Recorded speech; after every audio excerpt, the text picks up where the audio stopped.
Welcome to Visions of the Past, a podcast that is normally about the lore of Assassin's Creed, but it is that time of year again, and here we are, and a modern taking of a story as we did last year. But as always, I am not alone with this story. I am joined today by Crimson Knight. Hello. And by my good friend Andrew. Hello. And today we're going to actually do like we did last year. And we're going to mix a little bit of D&D and we're going to mix a little bit of Assassin's Creed. And we're going to see how things play out. Should be fun. So as we ended last year, we're about, I'll say 3 months after the story ended. And we've all gone our separate ways. Crimson, what has become of Kat? Well, I feel like she's been kind of making some trouble for the company a little bit.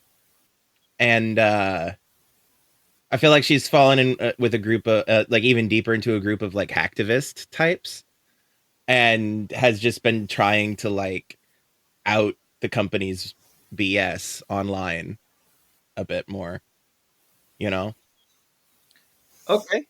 Where is she living? Where is she at physically? Honestly, wherever you need her to be.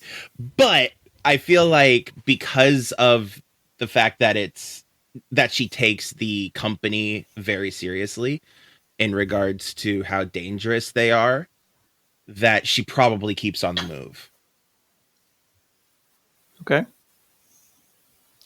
And where was her latest? Why don't you explain her latest, I guess, mission that she has given herself? Um, hmm. I feel like knowing Kat, she kind of likes to be a bit dramatic. And so she probably I feel like the company had this big product reveal of some sort. And she probably had planned to crash the party a little bit with that.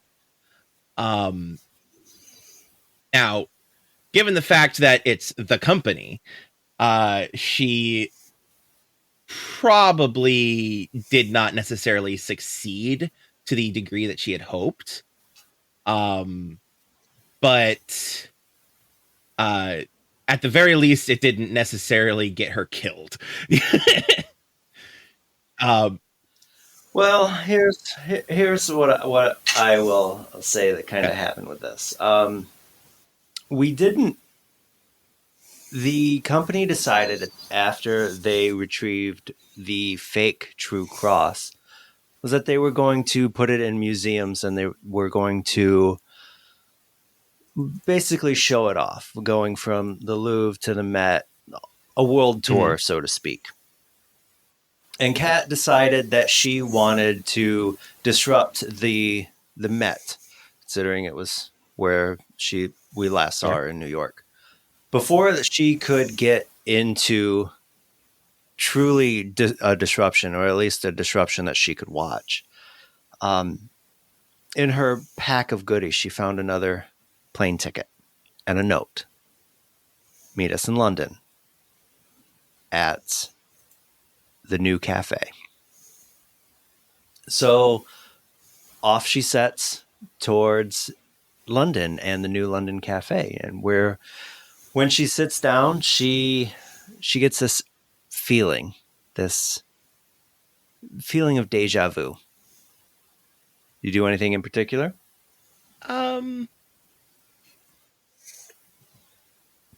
Being that it's just a feeling, she would probably like keep her guard up, but not actively like do something, you know? Just Okay. be like I kind of feel like that the feeling of the hair standing up on the back of your neck type of thing. But unless somebody is actively like moving towards her, she's probably not going to take any action. Well, you don't recognize anyone familiar in the cafe, so there are no red flags from your server or your um well, anyone that you notice. Nobody looks familiar. There's not like a Um, weirdly stylized A in the foam of her latte.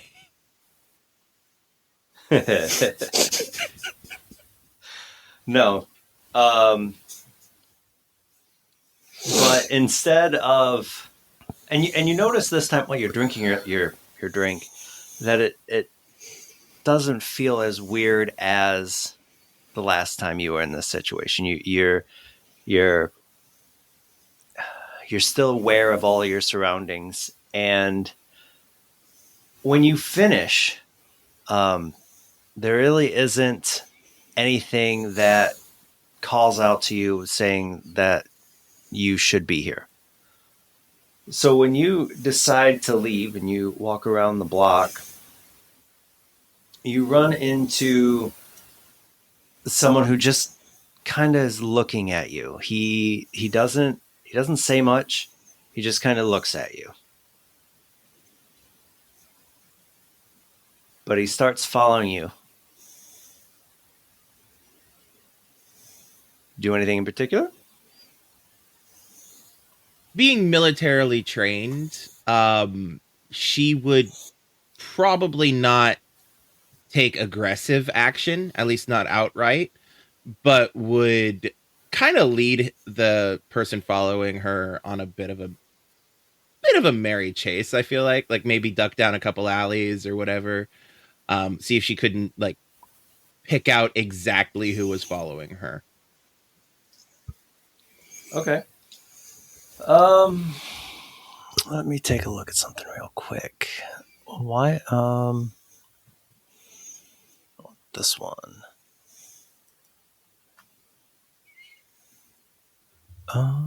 Give me not that one.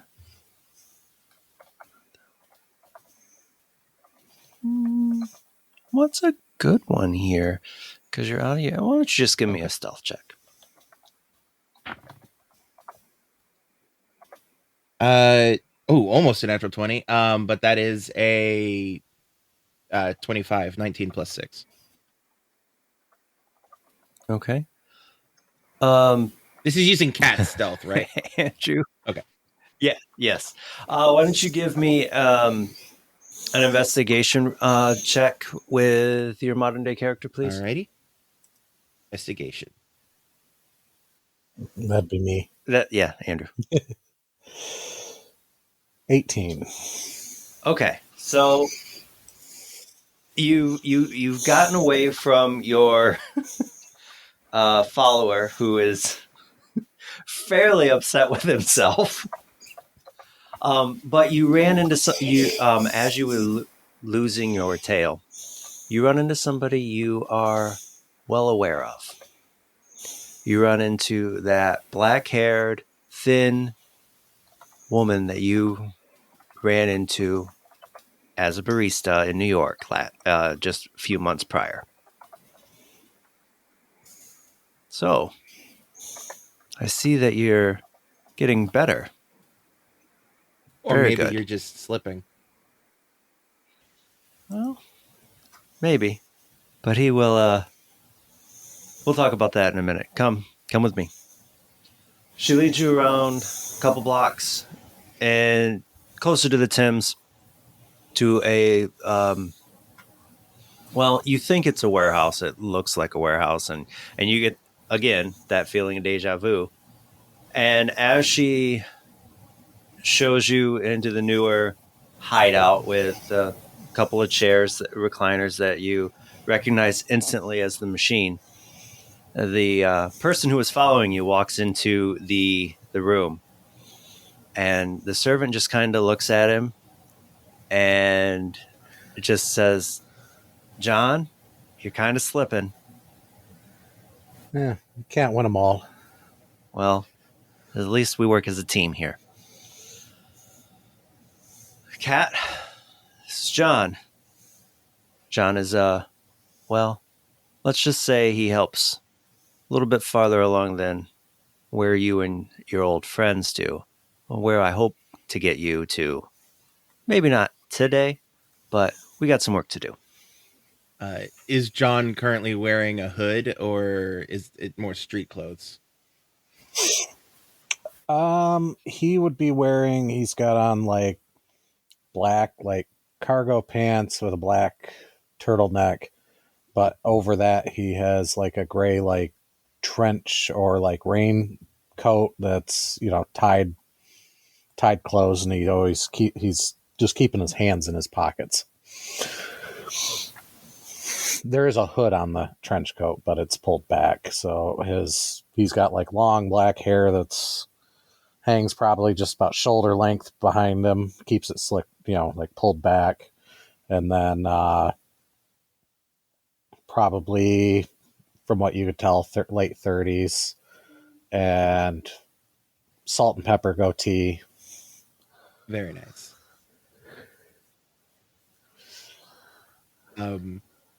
Well, No, go ahead. I was just going to fill the silence.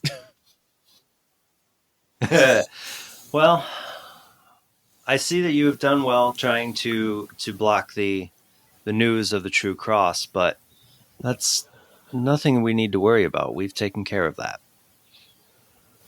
There is something that we have been hearing that has us worried, though, that we need you to help us with. Oh? We're hearing news from the company that they're looking into the Crucius Goblin. Oh, goodness. John, I can't pronounce this. You're going to have to help me here. Besides, he's your family. The orb. The Orbitus Crucifix. Crucifix. Yes. Yeah. I don't know if you've ever seen the painting of Queen Elizabeth's coronation, but it's the ball with the cross that she's holding. We hear rumors that the company is trying to see if this one is the same as the one that King Richard III held during his reign.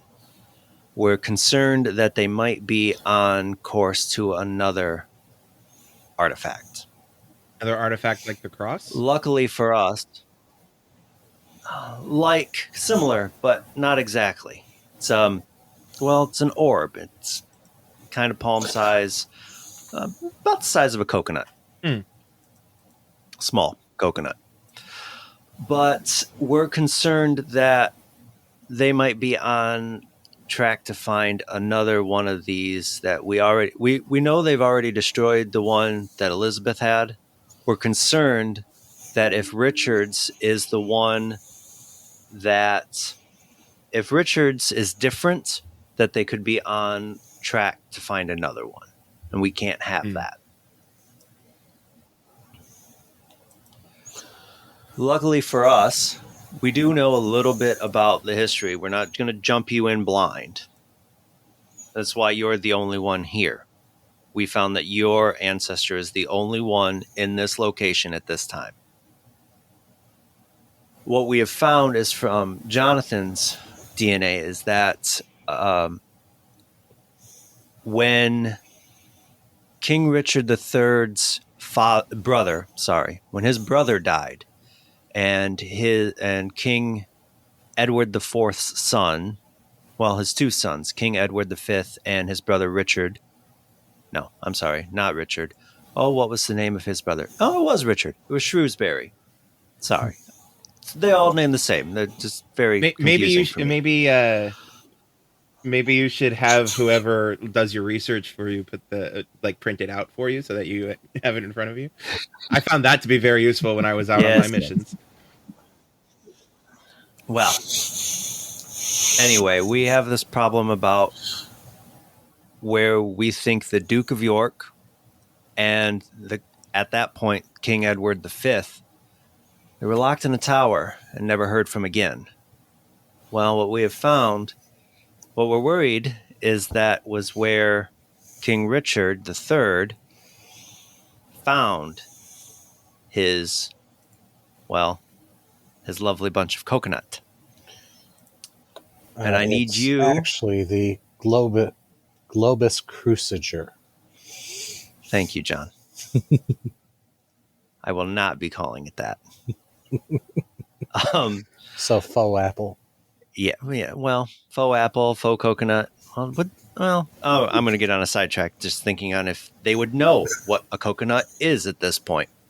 Anyway, what I need you to do is I need you to join with your ancestor as you did before, but this time through the memories of Johnathan's ancestor, and see if we can't figure out exactly what this artifact is and if we need to be concerned. Okay.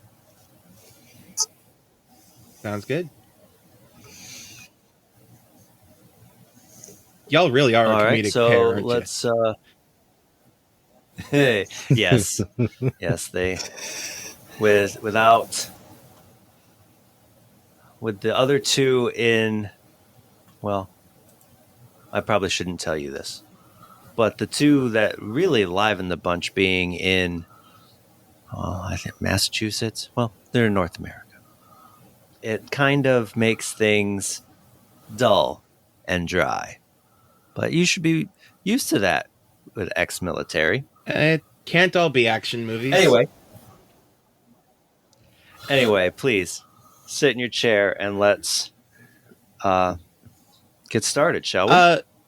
I'm sorry, you said this was what year again that we're going back to? Well, we know that the boys were taken around April 29th, 1483. So how would Rebecca be helping out with this? Well, what we've found through the DNA that you had so graciously left us on your last visit is that Kat has some Spanish ancestry in her, one of which was one of the first members to work as, well, not as the ambassador, but work with the ambassador from Spain to England. That's how Kat is able to tie into this. Gotcha. Surprisingly, the only one from your last group to have any ancestry at this location at this time. At least that would be useful to us. Yeah, well. And the question is, what did she see and what did she do that we need to know? All right. So then Kat does take her seat and allow herself to get Matrix jacked in, right? Yes. John, please sit in the open seat. As he goes to sit down, you see him. He pulls a holster from his belt, sets it on a side table along with two knives, and then goes to take his seat. And just, he can never be too careful when you're in these things. Is it one of those scenes where he just keeps pulling weapons out of like nowhere? No, that's all that was in my inventory. And as both of you see the world fall away and start to reform into a different version of London, one less industrialized, please take a Constitution saving throw. As the modern or historical? Modern.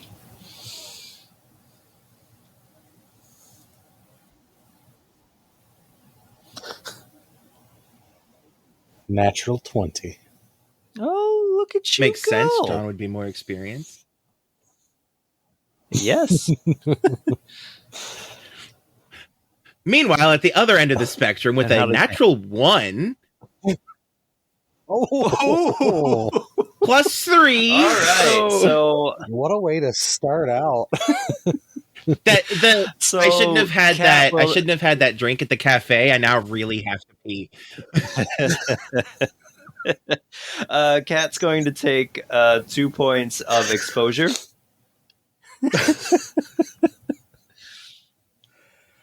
Oh, All You said right, 2? so let me open 3. 3. Let me open up this map. I think I'm going to open up the main map that I have saved. That way it's in a little bit higher resolution.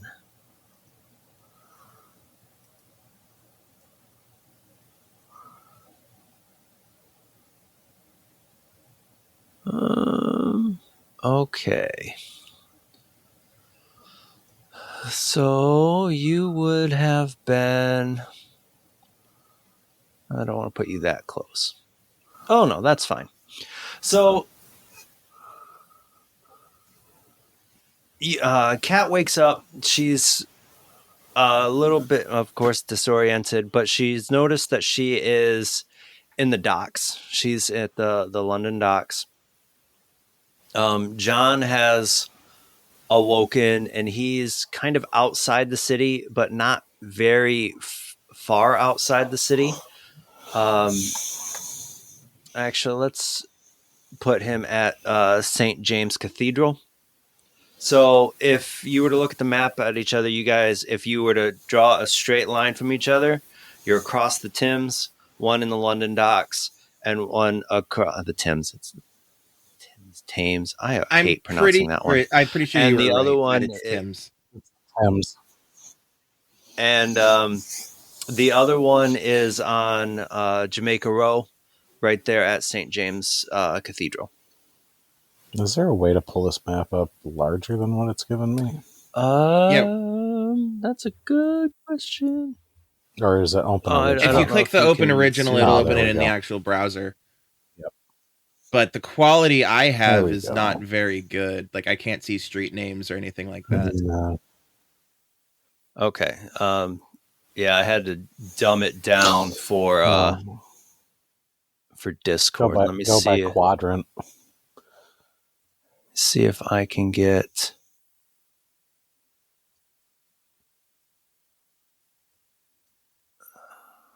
No, I know what I want to do. Where is my drive? Throw a copy in my drive and then send you both a link. Nope. Wait, is that the right one? Yeah, that's the right one. Less than a minute. I debated about trying a Spanish accent, but not. I'm going in and out of a odd accent. Yeah, so. I heavily debated, and I'm like, do I really want... I am a white ass guy. Like, do I really want to risk... I am not a professional voice actor. I really probably shouldn't be trying to do this. At least not on a thing. I don't want to insult anybody. So I'm just... If I'd spent time, I would have listened to some to try and... I tend to pick up accents. The problem is, if I'm trying to do it just straight off, I end up mixing between like a mix of Great Britain dialects and like Aussie. Yeah, if my character was going to be local to London in the time period, I would have been able to pull something out. But it made more sense for her to be Spain. Like, I can do the I could speak Spanish in Spain. There we go. Like Spain style Spanish, which is with the slight lisp. But yeah, no, I'm gonna just keep it like straightforward, just because I don't want to risk mispronouncing something or saying something wrong. You know, I don't want to get myself or anybody else in trouble. Yeah. Okay, so I found London docks. Where the heck's St. James? So St. James, if you go almost directly south, probably 1 cube, you'll see the light blue. It's like highlighter, Jamaica Row Street. Yeah. St. James is a little bitty black Okay, square. I found it. Yeah, Found I it? found it. All right. Ah, yes. Okay. So one of us is there and the other one is at the London dock? Yeah, you're Okay. at the London dock. Cool. Yeah, that's all we're going to say about why you're there. Because you don't know. And I'm just outside St. James sitting on a charger. Yeah, we've replayed this memory enough that you should know an idea on why you're there, and you realize that you have gotten to you can only get so far without help. Mm-hmm. So what do you want to do?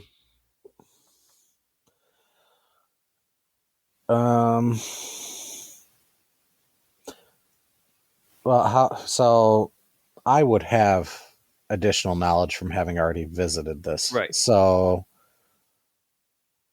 I would, through my ancestors' contacts within the various embassies and such, I would know that somebody would be arriving at the docks that I should go meet. Yes. So I would end up probably, like, I was at St. James, just like you were waiting to watch. I was watching the docks and now return to my horse that I left at St. James. Yep. And then I would probably start working up Jamaica Row to... Oh, I did a dumb thing. London Bridge to cross over the docks. Because I put you guys way away from the bridge. That's no worries. I mean, it's... Just catch a cab. Middle-aged London. It's only less... It's maybe half a mile to the dock or bridge. And it... Okay. So are you going to do anything since you're kind of lost and not sure what you know the time period, you get an idea that you're at the docks because of what you're seeing. Is there anything in particular that you want to do before I'm just kind of waiting? Well, like we established, my character does not know anything about where she currently, like, she doesn't know why her ancestor is where she is. Correct. So, well, actually, before we get going, one thing that before you ask questions, you are Kat's smart enough to look at what she's wearing and what she looks. So why don't you describe your character to us? She is Isabel is is about 5'6". She's approximately 25-ish in age. She has long black hair that she keeps braided into like a tight bun on the back of her head. She is incredibly athletic and with a Spanish complexion and hazel eyes. She has a tattoo on the left side of her face. And she wears a primarily white and leather brown with accents of red outfit. And she largely keeps a hood on her head, though, for a hood that's connected to like a what's the word I'm looking for? Kind of like a cape, except it's like it's almost like a scarf around her shoulders that hangs down like a cape almost. Would you call it a cloak? Yes, thank you. That is exactly the word I was looking for. A cloak. And with a hood on it. Thank you. My brain just completely spaced on the word cloak. She has a rapier hanging at her hip and a bow and quiver slung to her back. She's very much wearing the style of clothing of the Brotherhood. But would Kat know that? I don't remember. Would Kat actually know that there's kind of a uniform except not? She wouldn't know what the uniform would have been at this time. Okay. But then that's for the audience to know. She's kind of dressed like the Brotherhood. Yeah. Just as a note to help visualize this, I based her design, Isabel's design, very heavily off of the Assassin's Creed movie with Michael Fassbender in it. Which is why I was comfortable putting like a tattoo on her face and stuff like that. Because yeah, we're close there. We're 10 years off. If we're in 83, yeah, about 9-ish years, yeah. Okay, so now that we know what Isabel looks like, what do you? Kat kind of looks at herself and says, "Well, at least I got style, and at least I'm in an area of the world that speaks English."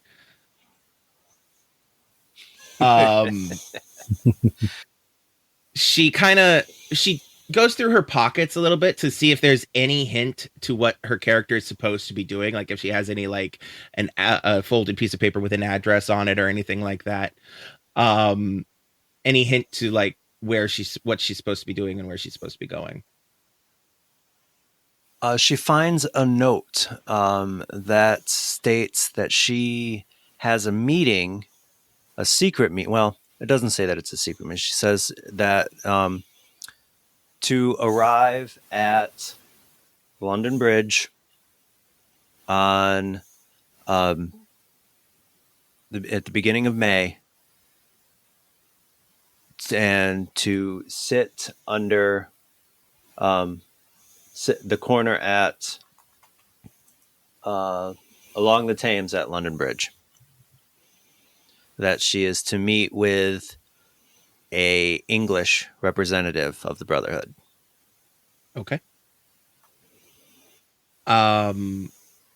So she's gonna is there is there a tall structure I can climb to the top, climb outside the building to the top of to get my bearings? What is that? That says basin, so that's not going to work. Yeah, those are. I was going to say there should be. You can. I wouldn't go there. I was going to say there should be a. There it is. I believe that's St. George's Church, just to the north of the docks. That should be tall enough for you to get your bearings. I would like to climb. I would like to scale the external of this church in order to get to the highest point, in order to get maybe to get my bearings and find where I would need to go to get to London Bridge. Let's just do a dexterity check. Okay. Using Isabel's stats. That is a straight dexterity is a 23. 18 plus 5. Okay.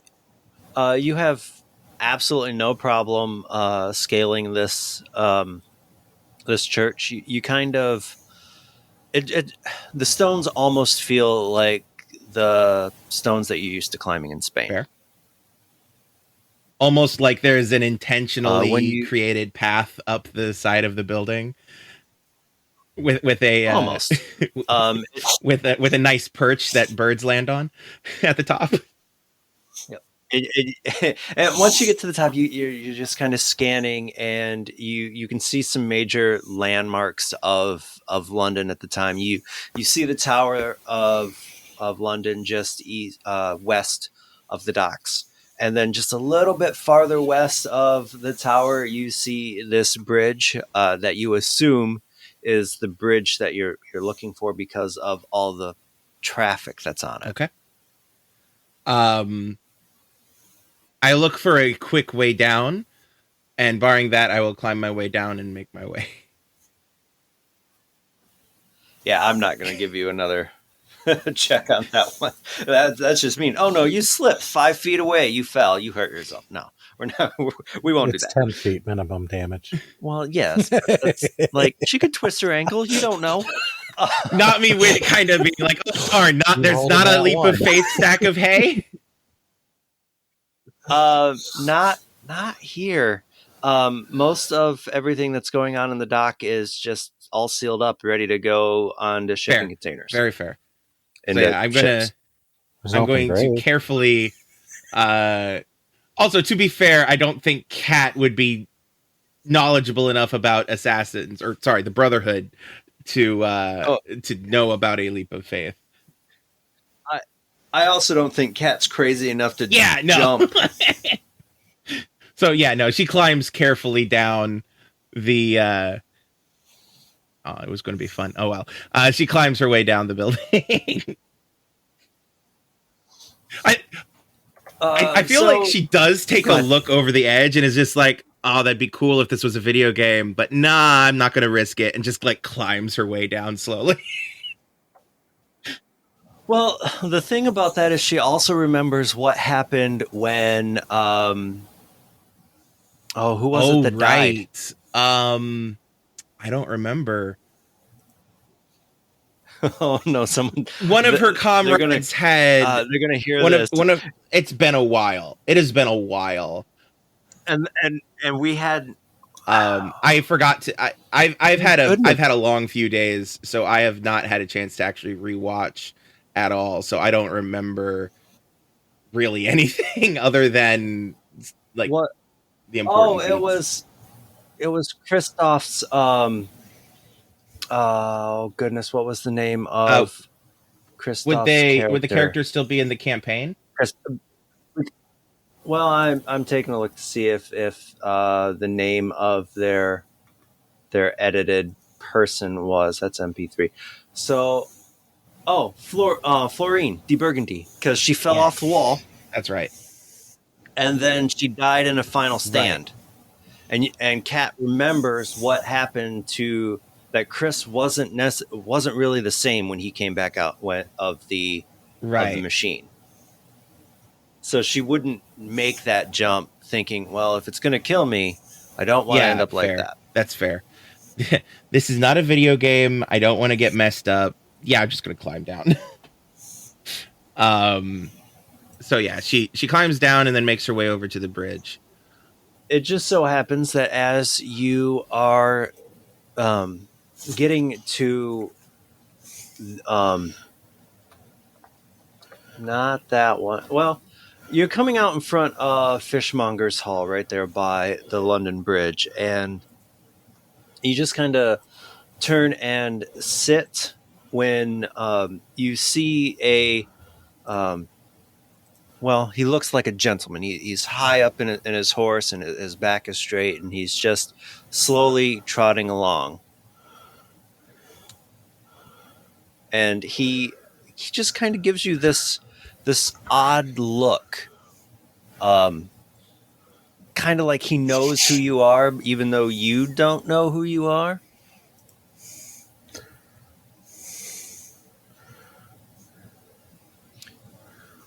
Yeah. Yeah, what you would see is a gray, like, war horse. The man sitting on his back appears to be young, maybe 20s, early 20s. He's got leatherback chainmail on, but no headgear of any kind. He's got black hair, almost similar, maybe a younger version of the man John you had met, almost. He's got a cloak, and which is pinned at the neck, and on the pin is a set of arms. Okay. Is it a one moment.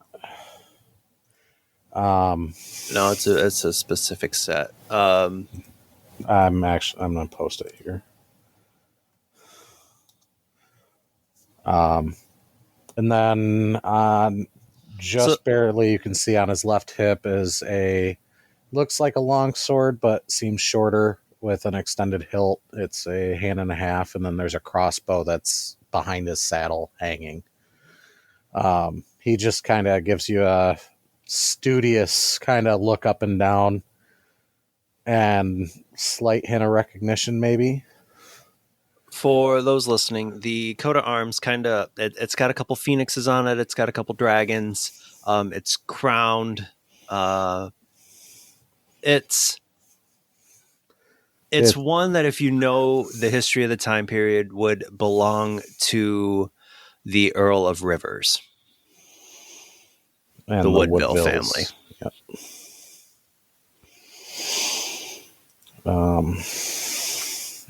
Yeah, he just kind of, after that fleeting look of recognition, is just, would you by chance be a traveler who just recently arrived today from our southern neighbors?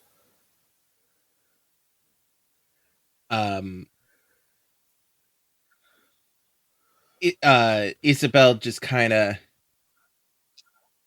cocks her head to the side and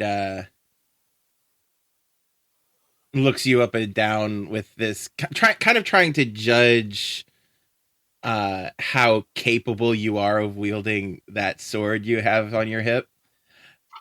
And then she just kind of nods and says, with an era and location appropriate accent that the player of the character is not even going to attempt,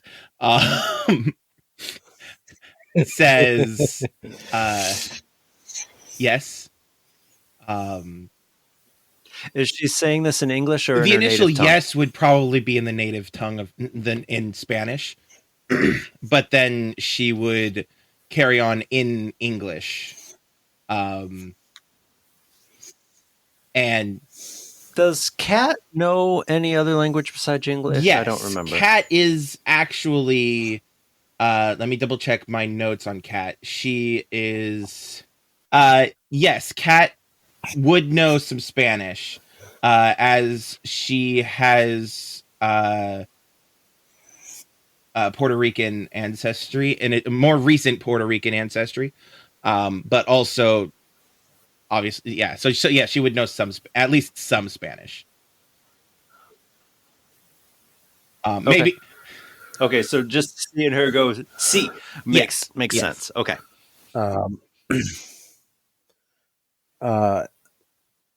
I would just look down and also just and traveler, if I may, what is truth?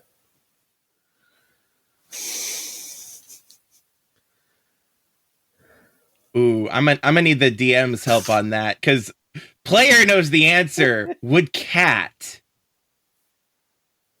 Or would I feel like Isabel would know, but would Kat know the answer? Actually, let's do a history check. History is an intelligence thing, so that would be Kat's history. Yes.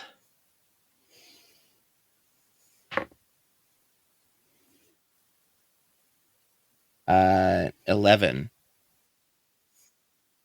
Okay. And then roll a d6 for me. 5.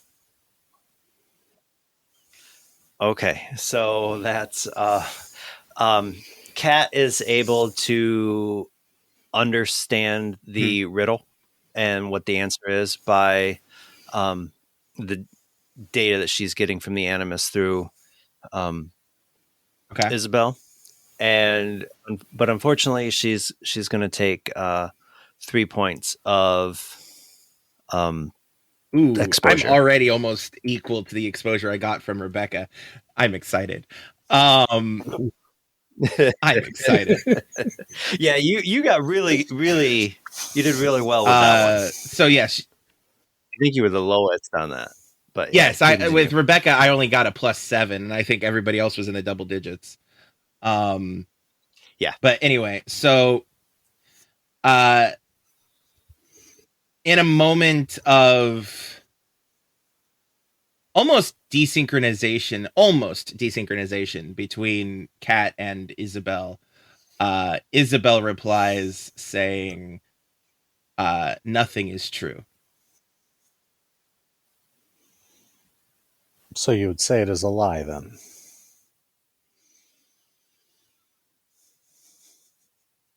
You can continue with it without Yeah, doing any more rolls. I'm just trying to think of how I want to phrase this. Okay.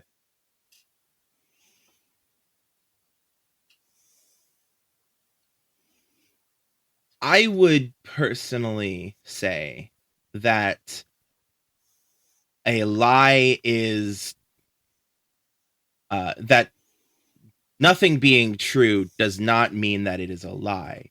It means that it is based in one's own perception. However, I was my brain is going, no, come on, work. um, sorry, my brain keeps Alt F4ing in the middle of a thought. You're put on the spot, and it's like, oh it's no! It's like someone saying, "Hi, what's your name?" and me going, "Who am I?" Shoot.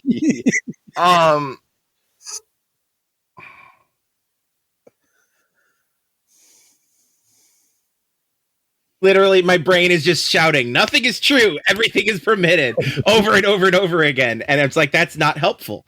I think honestly, I feel like she just kind of leaves it with what she said about her personal view, and just at the very least to see what happens, if for no other reason than to let the player not have to think anymore.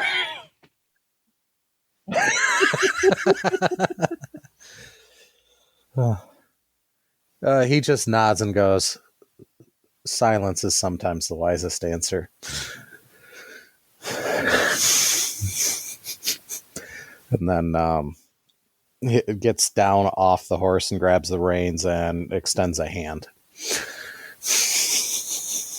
She extends her the appropriate hand. You didn't say which hand you extended, so she extends the appropriate hand, and I'm assuming shakes your hand.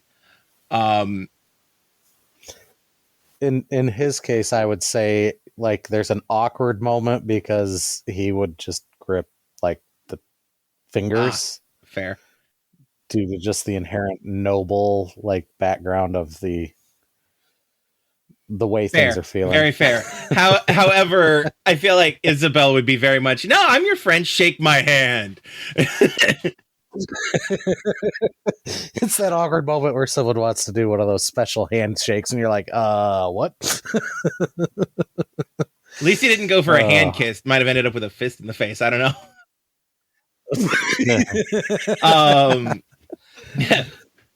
I don't know if they did roll damage. No. Roll initiative between the two player characters. That was a fast story. So this is how this guy died in history, right? No.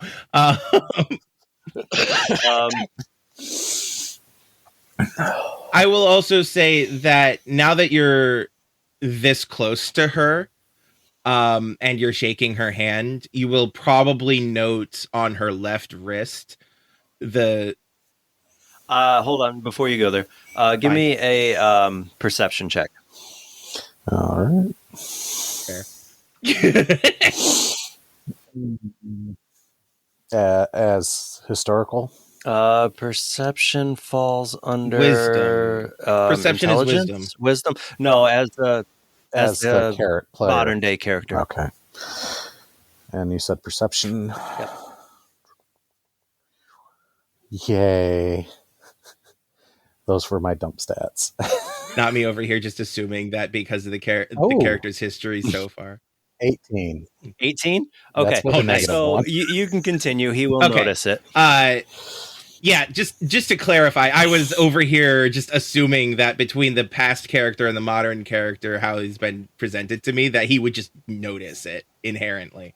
So good catch. I wasn't even thinking about it. But yeah, on the left, on her left wrist, you do note the a very recognizable gauntlet on her left wrist. And this gauntlet clues you in on this is the person that you had written a few weeks ago.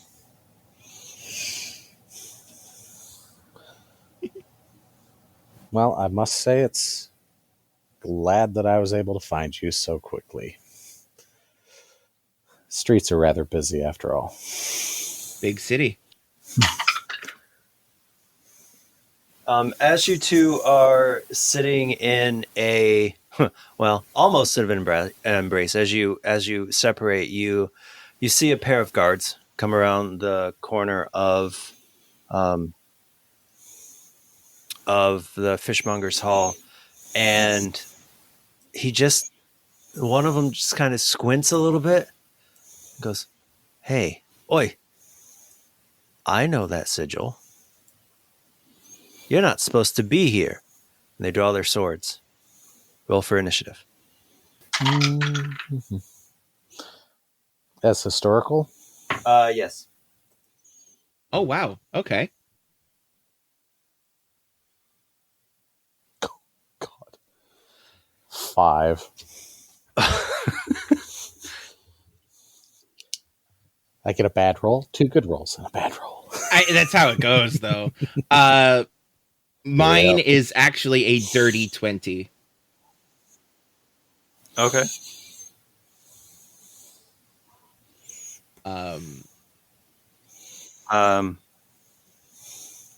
That means you go first.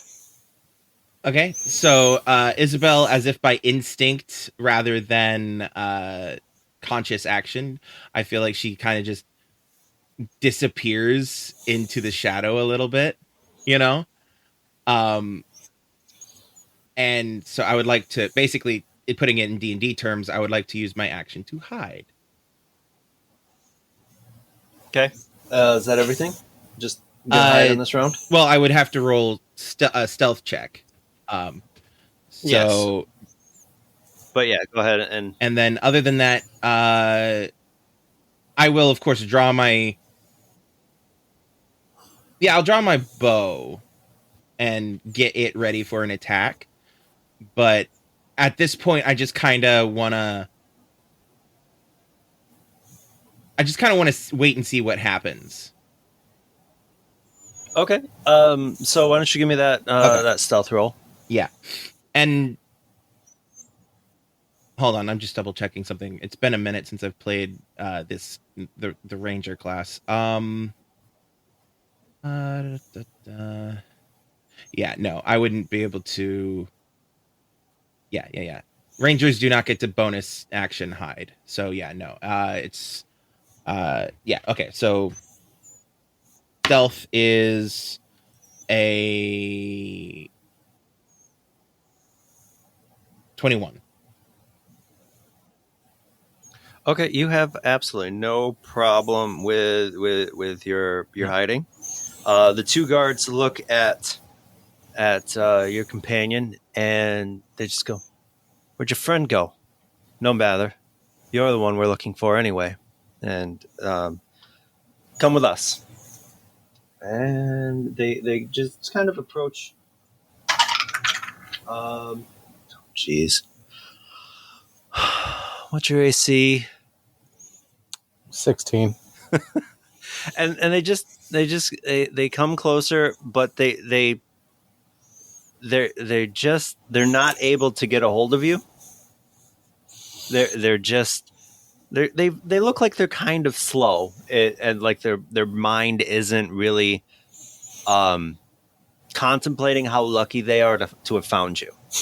I mean, also depending on the time of day, maybe maybe they just got out of a pub or something.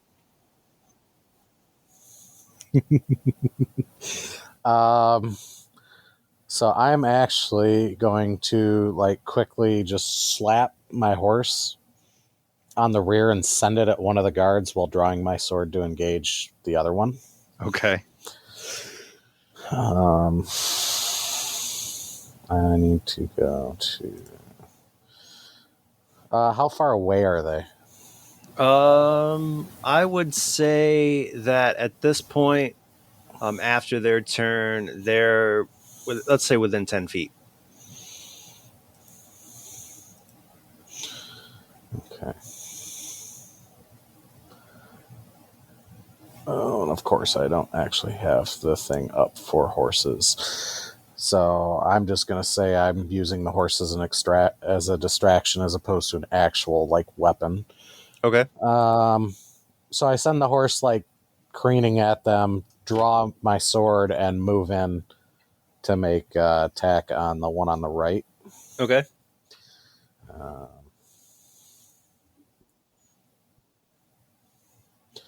And that is going to be a 17 to hit. That will hit.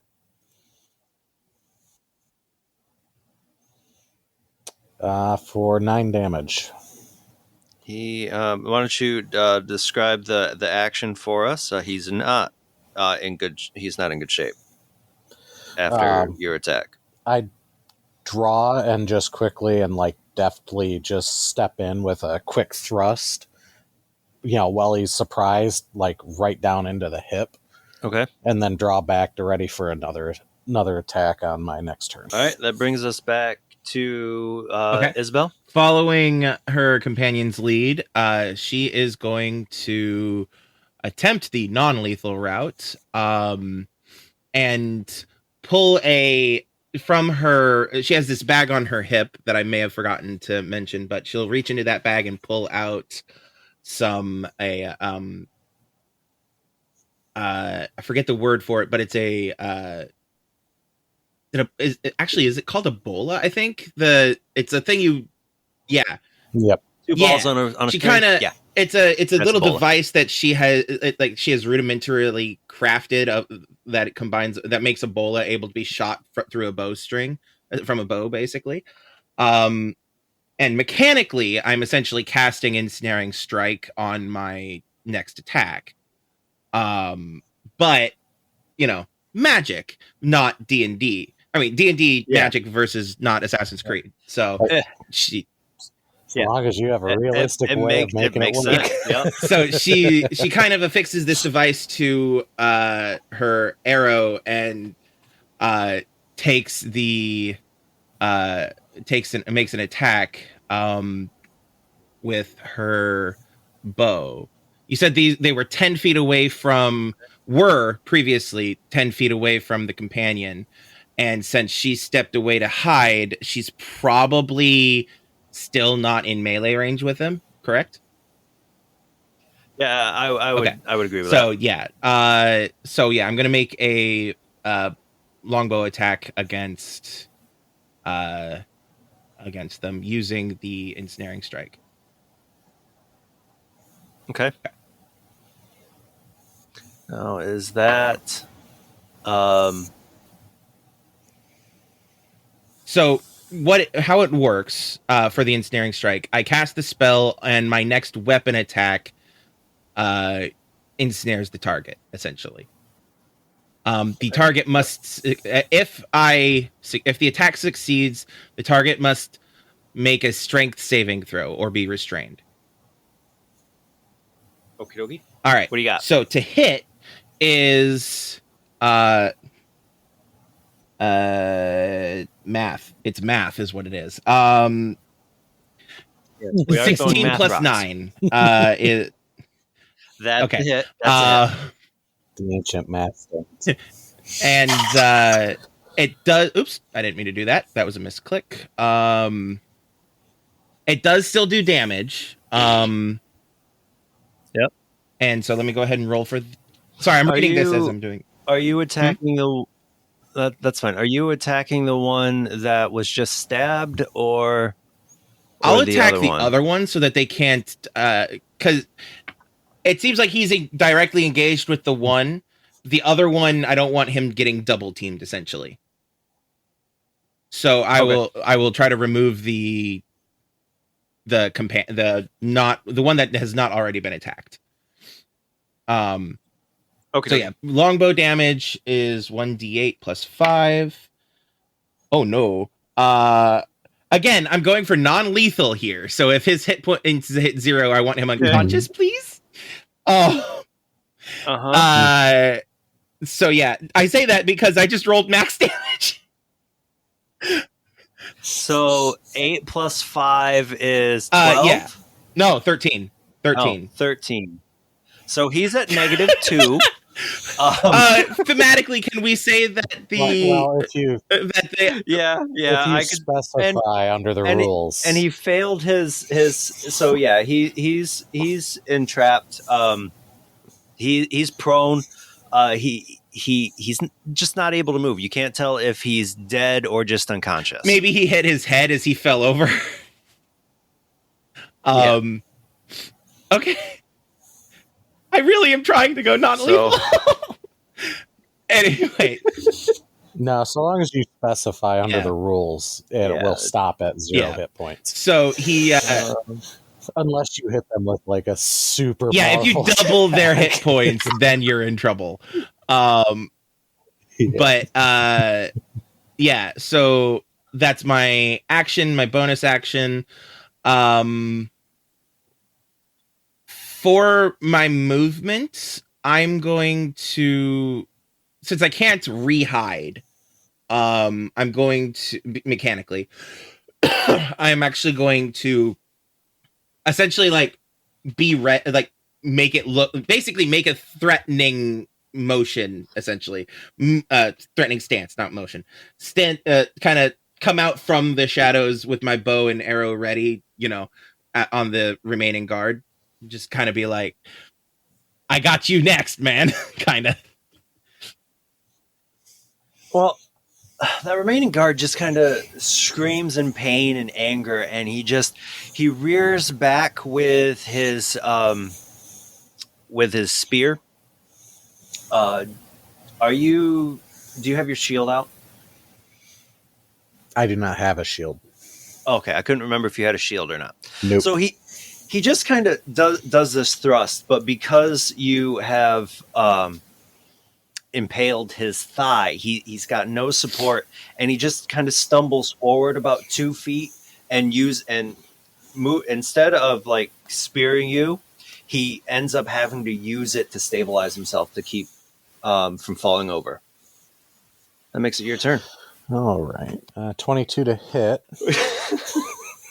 Okay. It was almost nat 20. Not quite crit. All right. So I'm basically, as he's steadying himself, I quick step back, draw the sword back out, do a reverse, and just come down with the pommel. I'm assuming he's wearing a helm, like, one of the bucket helms or whatever. And I'm going for non-lethal because I'm not trying to kill him because he's just a guard. And from what I know from replaying the memories, I'm not necessarily wanted. It's more there's just a lot of stuff going on. And I don't want to end up screwing things up. So I just come down and just crack him right on the top of the helm for 6 damage from the pommel. He drops just like a sack of rocks. He drops, and both guards are now lying prone. So that's it. We won the campaign, right?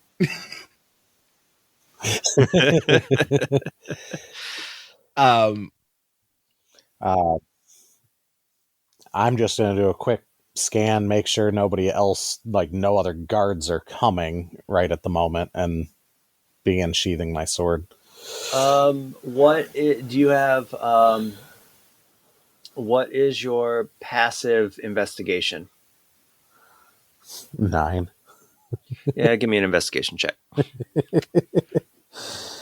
Those were my dump stats for that character. It would be with it would 17. And is that using your modern day investigation? No. Use your modern day because investigation. That's intelligence and wisdom. We use our moderns. Yeah, I forgot. So that would be a dirty 20. Okay. At this point, you've noticed a few people step out of the fishmonger's. I keep calling it the fishmonger's hut. It's the fishmonger's hall, and they just kind of they see what's going on, and they just turn right back inside, like they don't see what they saw. We weren't here. You weren't here. Nobody was here. Snitches get stitches. Yes. Also, for theming, can I say that when talking to, what was your noble rank, Duke? He's an Earl. When talking to the Earl, initially when we were shaking hands, the hood was down. But as soon as the guards showed up and I dipped into the shade, I pulled up the hood. So the hood is currently up, just for, drama. Okay. Yeah, that makes sense. It makes sense that Isabel would do that, or Kat would do that. But so I guess, what do you guys do next? What do you guys do now? So there's where the confusion is. It's like, as the historical character, there's plenty of things I'd love to do, but being as a player in the body, just like, so the special the thing about your modern day character is they do know what has happened to the historical character at this point, because you've relived this memory up till almost up until this point. So if you want to explain a little bit of what you know, that makes sense, because that'll also that knowledge will impart to help decide what the modern day character would do. With my investigation check, would I notice any open carts with hay bales or hay piles or carts of fish? You would absolutely see open fish stalls, like storage, not necessarily for shopping. Correct. So I'm just gonna grab one, start dragging him over to throw him into one of them. And hope that she gets the as you're doing that, Isabel is going to kind of gesture at the one who's all gift wrapped and be like, is there any information we need to get out of them, or well, you can search them if you want. I just figure these are probably rather low-level guards, but not a bad idea, I guess. So by your demeanor, does that mean that you know why they were looking for you? Well, I'd say let's clean up the mess before we have this discussion. Okay. I'm just thinking, we're in the middle of the open here, and if anybody else happens along... That is a very good point. I would like to check on the guard that I gift wrapped quite neatly. And sorry, I just made myself choke on my own spit, because I forgot that I had a feat that would have made a crit very nasty. Sorry. Anyway, I was gonna check on the guy. I was checking on him. Is he alive? Let's take a look. Why don't you give me a medicine check? Okay, that is a wisdom thing, so I would be using Kat. It's a wisdom score. Yeah. Oh, it's the same. Interesting. 13. You can feel a slight pulse. Okay. Being satisfied, but he is unconscious. Like, if I reclaimed my bola. Yeah, like, he looks like he's asleep, and you see a lump starting to form around on his head. Okay. All right, cool. Then, so I am going to apologize to him. Reclaim. You leave a note? No, I'm just, you know how when they're dead, when they're dead, the Brotherhood is just like Requiescat and Pace. Right. She's just gonna be like, sorry, and just kind of remove the bola and then like carry him over and dump him into the fish thing. Actually, could I like slip a few coins into his pocket as an apology? I mean, if you Yeah, want to. I'm gonna do that. Like, just be like, I know you're just doing your job. I'm sorry. Here, hopefully this will, help with any medical charges, or at least buy you a nice cup of tea or something. um, Yeah, I don't think he would be on his mind at that point. no, but still. Anyway, okay, continue. Um, I would end up like going over and fetching my horse and then just like gesturing towards like an alley off the main road just so we can get into some kind of cover. Okay. Would I know of any kind of a safe house or a safe location in this area? How much would Isabel know? Yes, I'm towing that exposure line again. Isabel would know where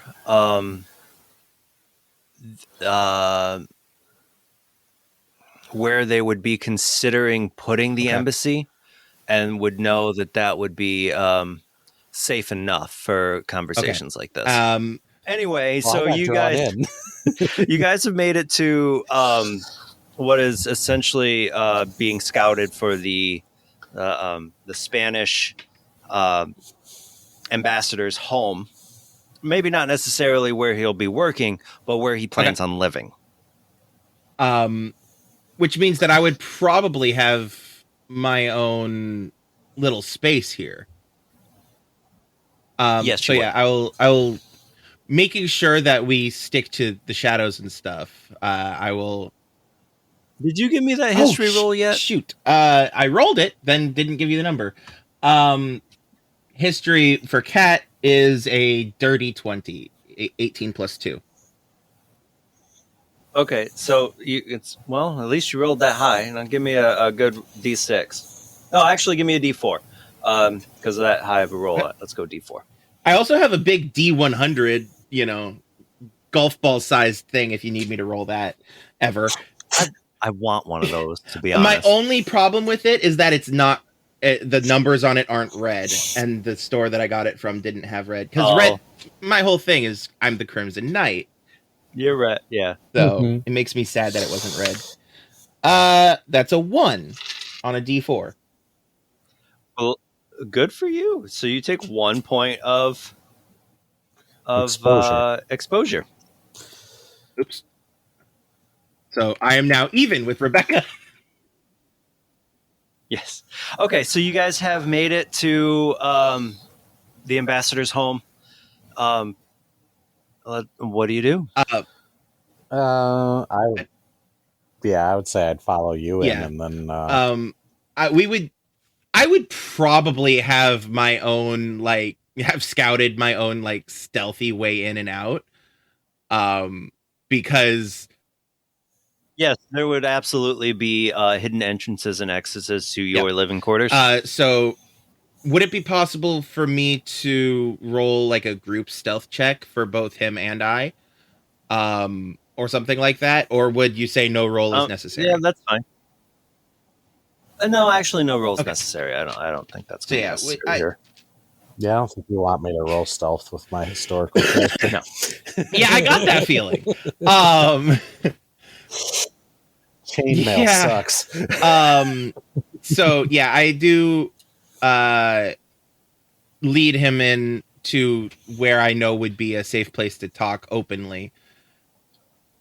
And once we're there, I would say that it's a kind of a Spartan, basically there's a cot, a couple of very plain wooden chairs, and a small table with a lamp on it. And she just kind of is like, okay, so want to explain? On walking in, he would undo his sword belt and just kind of drape, hang it from the back of a chair and then have a seat.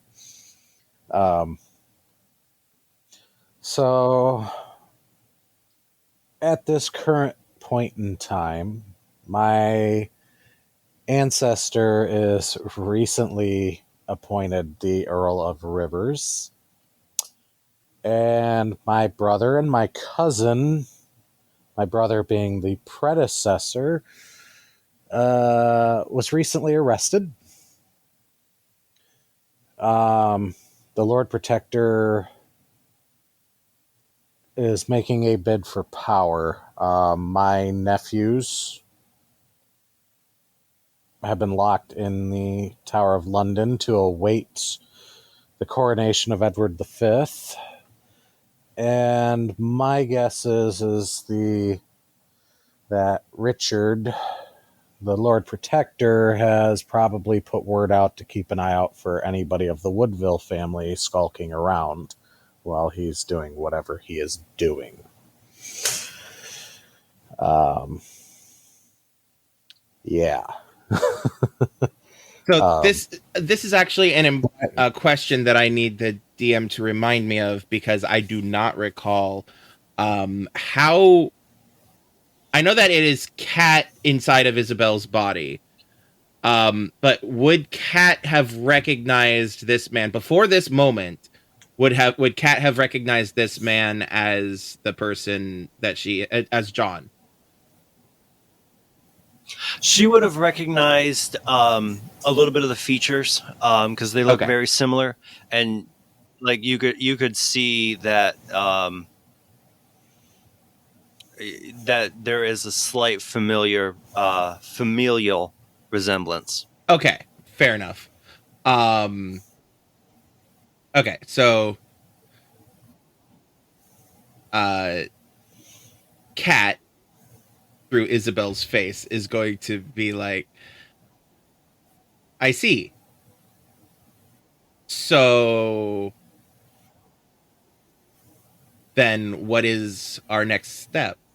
So based on our prior stuff, what we know is that there may or may not be an apple in with Edward V. DM? Yeah, that's okay. Where you just kind of hear in above your head, then you go, it sounds like a servant is like, yes, we're worried about the coconut, so to speak, being in the Tower of London, and we fear that Edward is making a play for it, or Richard is making a play for it with against his nephew. I would look at and just as far as we've gotten in the memory so far was meeting on the bridge. This is all new. Historically, from our own research, there's really not a lot on my ancestor at this point, so we haven't been able to unlock anything further, which is why I think we needed you here to progress. From my own thoughts, I don't know how far this is going to go historically, but I would almost think we need to get into the tower to try and find Edward and his brother. That would be my thought. Enough. So just the simple task of breaking into the Tower of London. You want us to steal the Declaration of Independence while we're at it? No, that was last week. So, do we have an idea on what we're doing now, or have you agreed on? We're stealing the Declaration of Independence, what right? Needs to be hub. Sorry, I'm sorry. Ahmet's going to be so mad she missed this.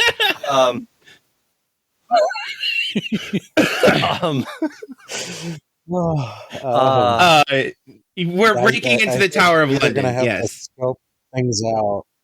So, do you guys want to talk about how, or do you want to just fast forward?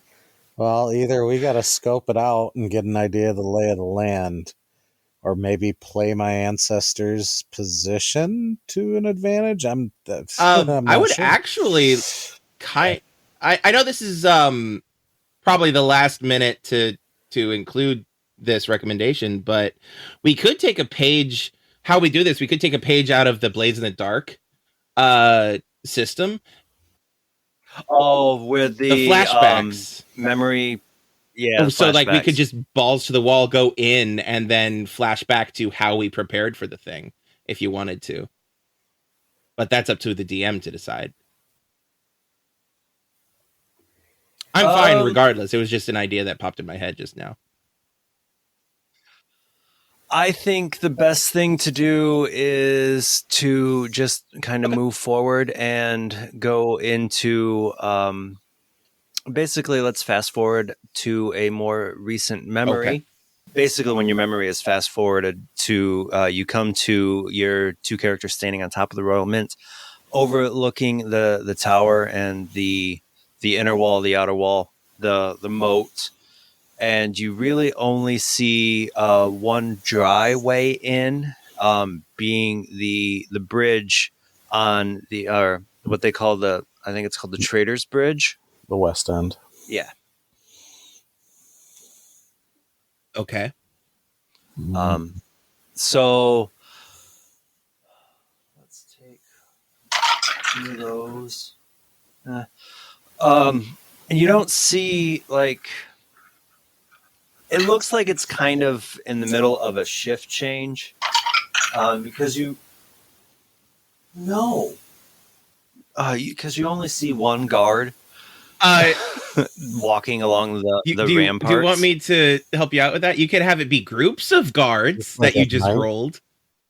Well, I legitimately only rolled a 1, so it doesn't matter if it's one group of guards. Yeah, that's fine. One group of 3. That's fine. We're trying to be nice to the DM. Is this at night? My goodness gracious, I can't roll. Maybe you should have us roll for So your you for the NPCs. That should help. Or you could roll for each. Oh, that's side true. Of the... Also, there's the element of that's insight. Right. So you're only seeing you see the bridge, but you only see one group between you and the bridge. That's all you really see. And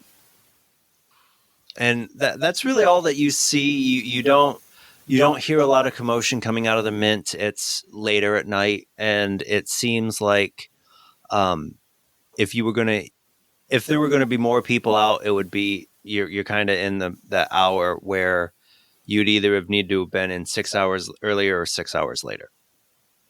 Well, there's always the straightforward approach in which we just get ourselves arrested. Said in character, by the way. They bring common criminals here. Yeah.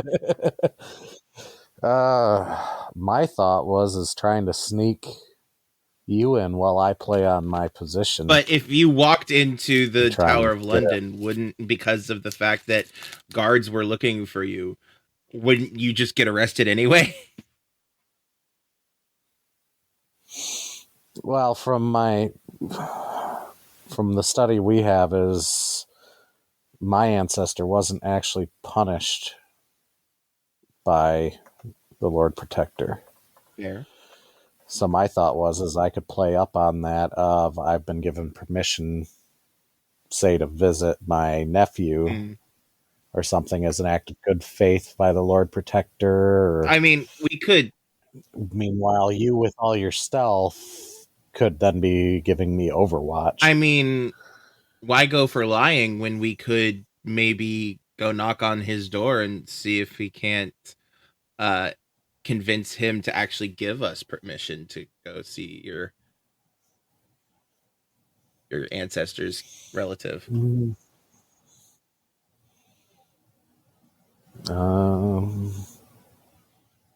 Like, what's our timeline here? She's asking. She's like, you said beginning of May, right? Yeah. Like, how quickly are we wanting this done?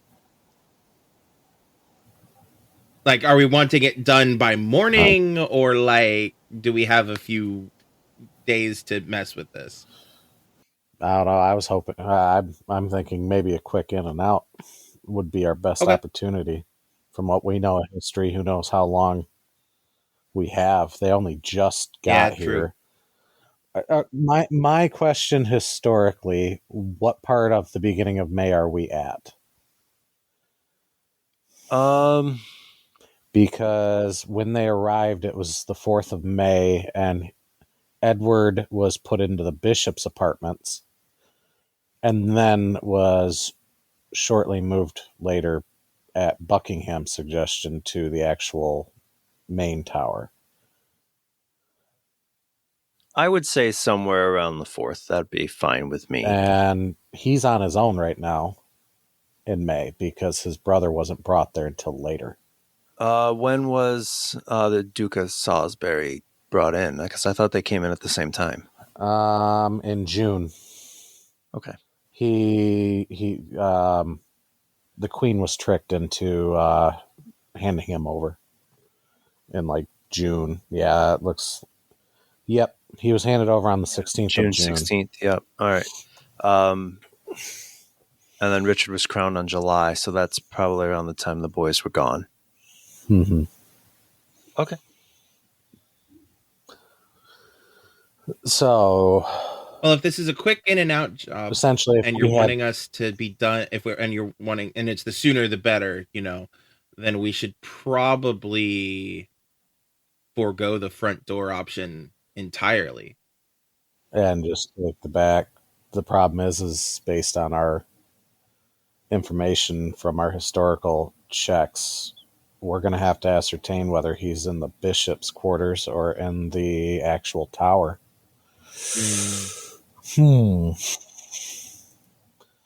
So the problem is, I don't know of any with the moat. I don't know of an easy way outside of coming in from the Thames, and then we got to work through the entire complex to get to that building. Because there is a river access. True. Over on the map, it'd be by 41. Right. We could. Well.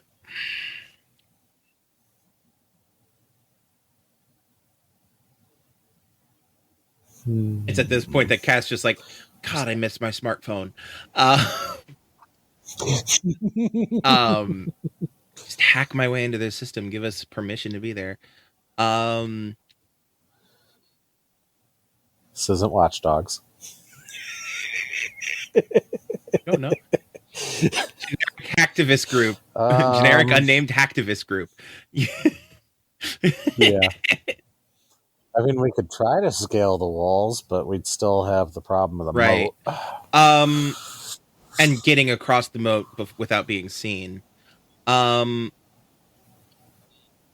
I would like to take a reconnaissance run around the perimeter of the walls, just to see if I can note any potential, not breachable, but climbable ways, like any potential paths over or through the walls that are not necessarily obvious. Okay, why don't you give me first a stealth check to see if you were caught, and then an investigation stealth check. Would be with Isabel, and then investigation would be with Kat. So there's just no way in there. Yeah, it looks like there's two landward entrances on the east and west. Oh, yep, I see it now. I think the one on the east would be a good one to look at. Yep. Yep, and then the one on the south, that's the water entry. It's the water entrance. Isn't it the main entrance now? Might be. Because the Thames is lower. I mean, it looks like it based on the other image. Or maybe not. I'm not sure. I mean, it's all... Mm-hmm. I think we need a trip to London. We can just finance a quick trip to for business expenses, right? Business expense, a trip to London for the three of us, Yep. Mm-hmm. So yeah, okay. Stealth check using Isabel's stats. 18 plus 7. Okay, so you're not getting caught with this. So what is your The investigation was check? with Kat because intelligence. 16. Okay, so why don't you give us a description on what your route is, Okay, so on how you do your investigation. we probably, well, not we, Kat being from the military in the modern day, she would know how to essentially case a joint, and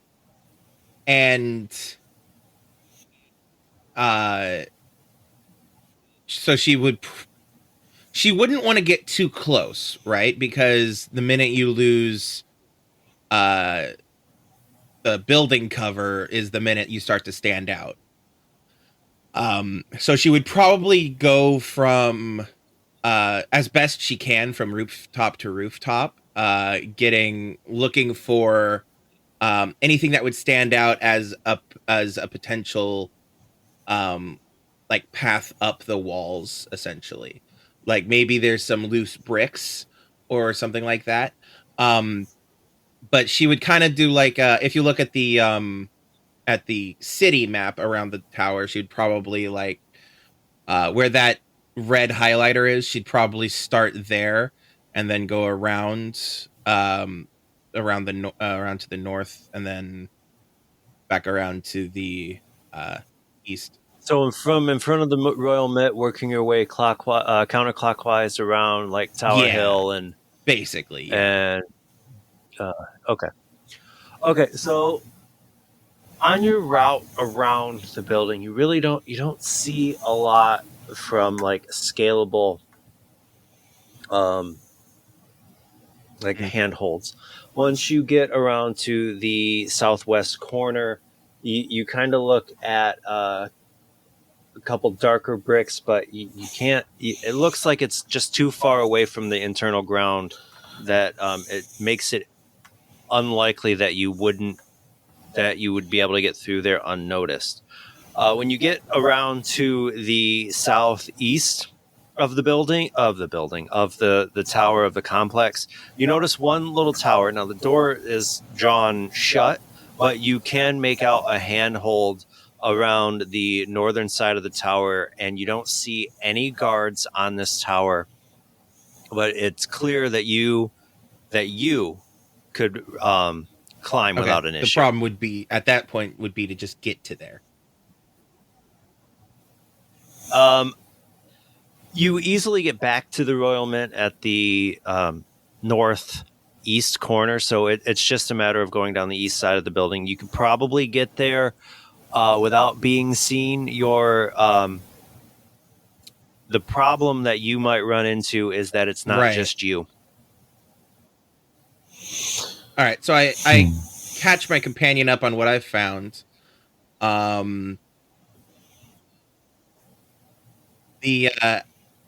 You're talking that southeast bridge tower? Yeah. Okay. The land tower. I could. I mean, it would be feasible to me that I would have some rope in my little bag of tricks.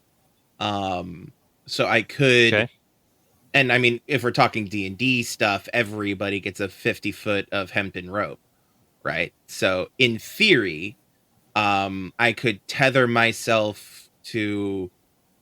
I'm sorry, I've forgotten what your past character's name is. I don't think I ever gave it. I don't think you did either. Richard Woodville. Okay. Good old Dickie over here. No, Isabel could tether herself to Richard, and then to ensure that he doesn't necessarily fall, basically mechanically would be giving him the help action potentially for climbing, if you would allow that, essentially. I'm okay with how that works. The tower you're looking at is the labeled as 31 on the Tower of London map, so it's the known as Devlin Tower. Wait, really? My thought is, Or, yeah, Develin. That's hilarious to me because Kat's last name is Devlin. Yep.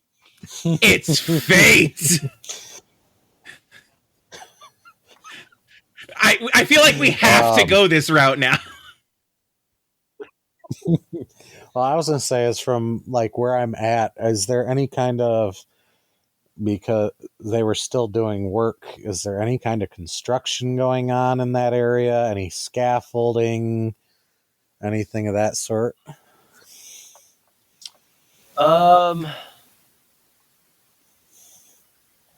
There is some kind of loose scaffolding that you can see on the top of the tower itself. So it looks like they're still trying to finish that tower or finish the repairs that they're making on that tower. I just still wonder about like having Kat try to sneak in while I just try to bluff, because like I have a signet ring, I can forge documents, and even then the guards probably can't even read anyways. How like not necessarily bluff my way into the entire complex, but at least like get in the front door and then go from there, I would like to I Richard up and down and just kind of, I mean, otherwise I probably could climb. My stealth is bad, but my athletics is an acrobatics. Yeah, that's what I was going to ask, because I was basically could Kat kind of like discern on a scale of maybe like 1 to 20 what this man's climbing ability would be. But so like the stealth part of actually getting to the climbable spot is the problem, right? It's the actual climbing should not be an issue. Okay. All right. So then how would we get across the moat? Let me look at something here. Do we want to take a page out of Jack Sparrow's book? Well,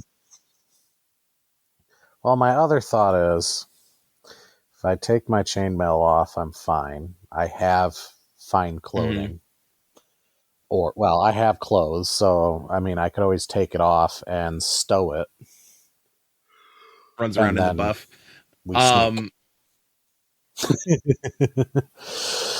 That's true. You could stow it, and then we could take a minute once you're back on the other side to put it back on. Yeah, once we're on the yeah, and you wouldn't want to get the chainmail wet anyway, because that would be bad.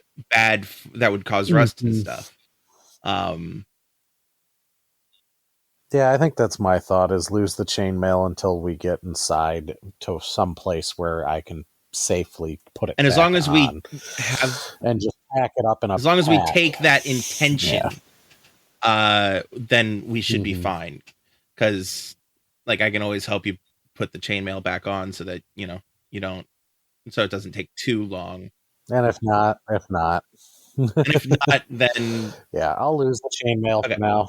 And we'll see whether I manage to get it inside intact or not. Yeah. Out of curiosity, out of player curiosity, without the disadvantage, what is your stealth score? I got a +3. That's not too bad. Yeah. Otherwise, it's a +3 at disadvantage if I wear the armor. All right. Okay. So. And I only drop down to 13 armor class. Yeah. So. And it's not like. Again, it's not like I couldn't like protect you and cover you for a bit while you get rearmored. Yeah. So yeah, I'm good. I'm good to go with this plan. I would say I would end up like wrapping it up in like my, what would you call it? Like an oiled cloak. Yeah. At that time, and then just basically strap it on my back. Yeah. To be clear, the reason why I'm not saying your idea is not a good one, like the forged documents and stuff.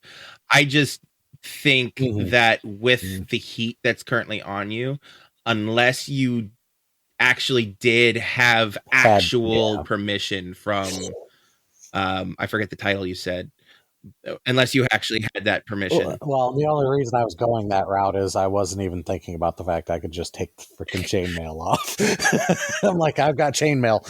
Oh wait, I could just take it off. It is fused to my body.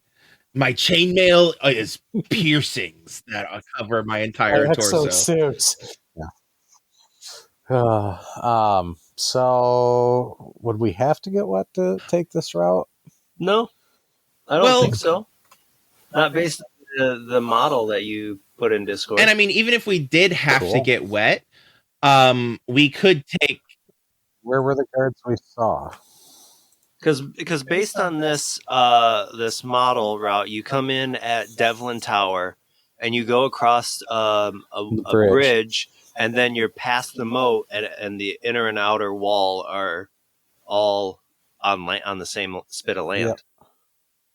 And the wall's really where we want to be if we want to try and maneuver. Because if going through the buildings, that's super risky, and then trying to sneak through courtyards. So I think we'd want to work that outer probably. Wall. And you said there is a bridge that we could climb across on the outside of, right? Yeah, between Devlin Tower and the main complex, the tower that's on the main part of the land. Yeah. I need to go check on something real quick. Can we take another? All right. Yeah. Yep. Yeah. Right. Cool. Yep. Be back in a bit. Yep. Here we go. So let me make sure I understand the plan here. You guys are just gonna walk into the Tower of London, or you're planning on sneaking in on the southeast corner? So to recap, we are going. The plan-ish was we were going to. Remember in Assassin's Creed Brotherhood, when in order to get into the I'm blanking on the castle that the Pope was living in, Ezio had to climb along the side. Angelo. Yes, the Sant'Angelo. He had to climb along the side of the bridge to get across the river to get to the castle. Yep. I was kind of thinking along those lines of we would climb and or parkour along the sides of the bridge to get to the tower and then climb the wall. That's kind of what I was thinking. Okay.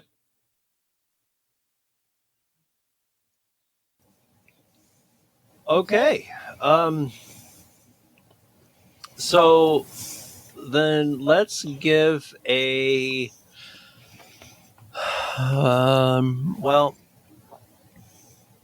let's go with, let me take I'm thinking we can do either acrobatics or athletics. It's your choice. How much of the bridge itself is parkourable? On the outside? Are there you remember the bridge to across the Sant'Angelo? There was all those poles and the little lands that he could grand on and things like that. How much of it is like that, and how much of it is there just it's just a bridge? That's why I asked about construction, like scaffolding or anything like that. Me a let's see. Give me a perception check. I have expertise in that.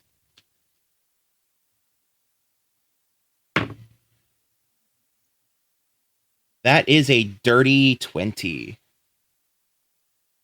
Okay, so you don't see anything in the water, but what you can tell is you can see handholds on the outside of the bridge going between the towers. Okay.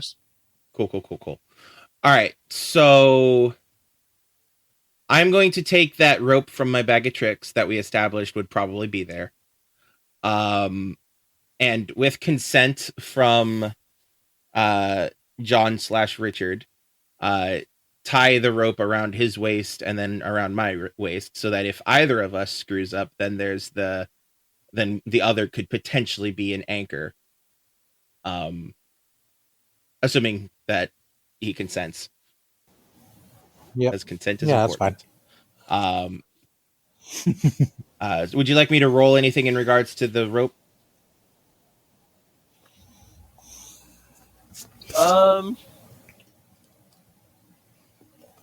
No, I think right Okay. now. I think you're good. And then I guess we begin the.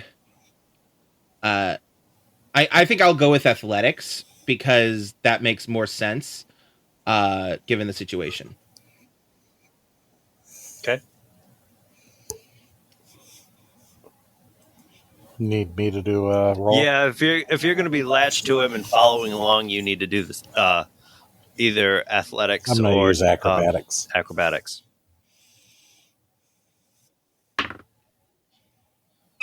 Jeez. Even with a +5, it was a 9.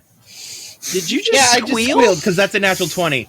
But so I was, excuse me, when I asked about the rope before, I mentioned some mechanically using the help action, which gives the person you're helping advantage on the roll. Advantage, right? Is that applicable here? Okay. Or what would you say, DM? What did he roll? I rolled a 9 for with a Yeah, +5. yeah, you could take advantage on that with your help, especially with a with 24. nat But yeah, 20. so nat Okay. 20 for I rolled a 19. yeah, with with the nat 20, the total number is 26.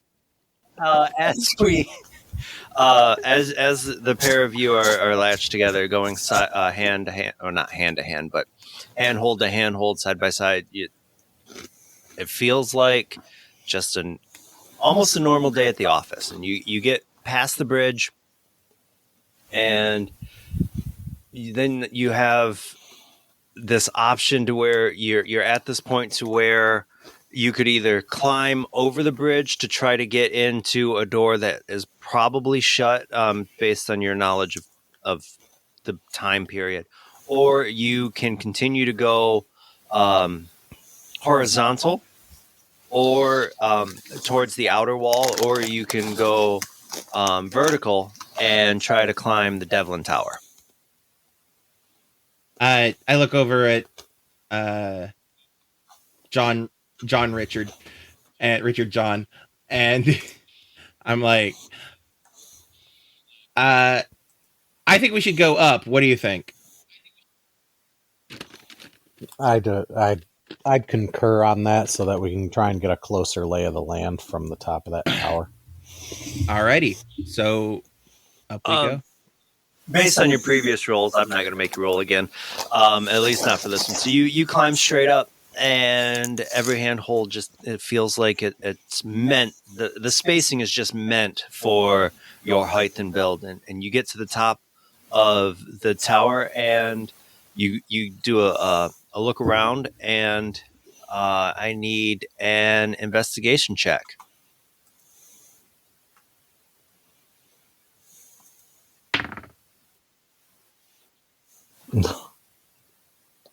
Five. Investigation using modern day character. Yep. Is a not bad 15. Okay. So what Johnathan sees is just the one group of 3 soldiers at the northern part of the wall.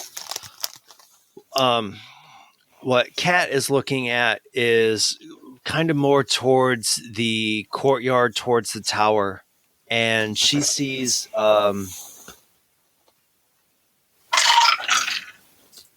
she sees 2 groups of 5 soldiers each of the courtyard. So if you're looking at the south end of the tower, there's the edge of the old Roman wall that it separates.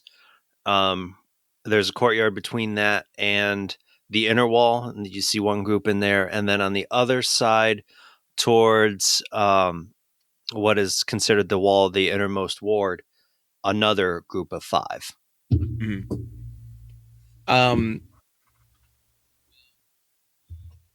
We're probably not close enough to be able to hear the guards chatting. No, you're sitting on the outermost wall. You're absolutely lucky to see them based on them being on the other side of the inner wall. Okay. I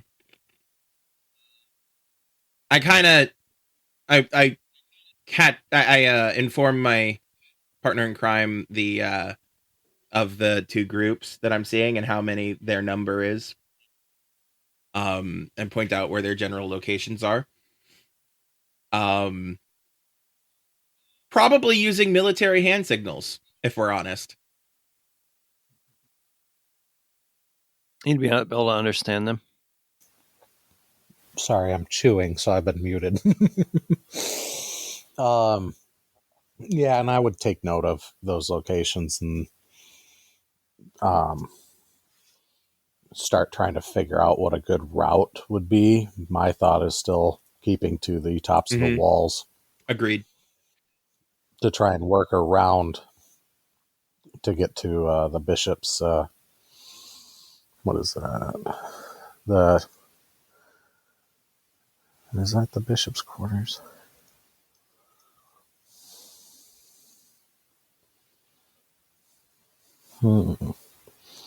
Looking through the names on here.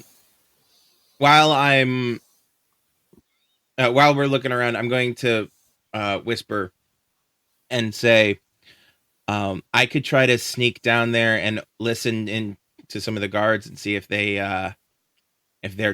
just happen to be talking about where our target is. That wouldn't be a bad idea. And I can stay up here and keep an eye out and like ready my crossbow just in case I have to do anything. Maybe put your chainmail on first. Wow, that too. So yeah, I would like to sneak my way closer to any of the guard groups and see if I can't overhear what they're talking about. Are you gonna keep to the walls, or are you going to climb down? Well, what does the area look like? If I climb, I would probably keep to the walls to get close. But if in order to actually eavesdrop, would I would probably have to go down the wall depending on how loud they're talking. Based on this model, you can get to the inner wall from the rooftops from where you're at on the outer wall. You just kind of go a little bit to the north, and you're at that roundabout corner, which is on the Tower of London map, number 22, the Salt Tower. And that'll put you in one courtyard for one group, and then you could go over 2 roundabouts towards that would be the Wakefield Tower, through the Lanthorn Tower, and get you close enough to those 2 areas. Okay. I would like to. That sounds like a good plan. If I stay up on the wall, I would be out of range to be able to hear them talking amongst themselves.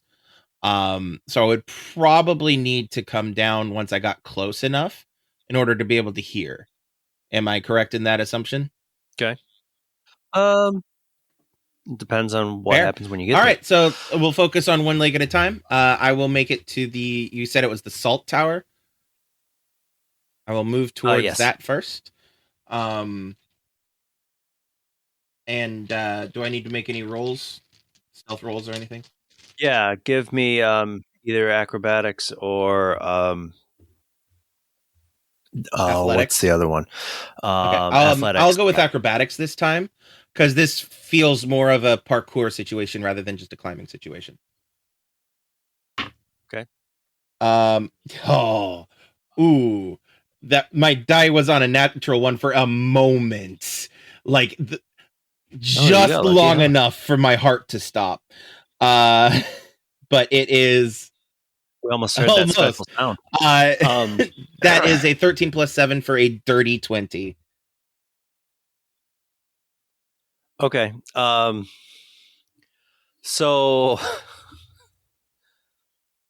you make it to the salt tower just fine, and you kind of look behind you once you get there, and you see Johnathan trying to follow, but he's struggling a little bit. He hasn't. It looks like he might be slipping, but not to the point to where he's falling.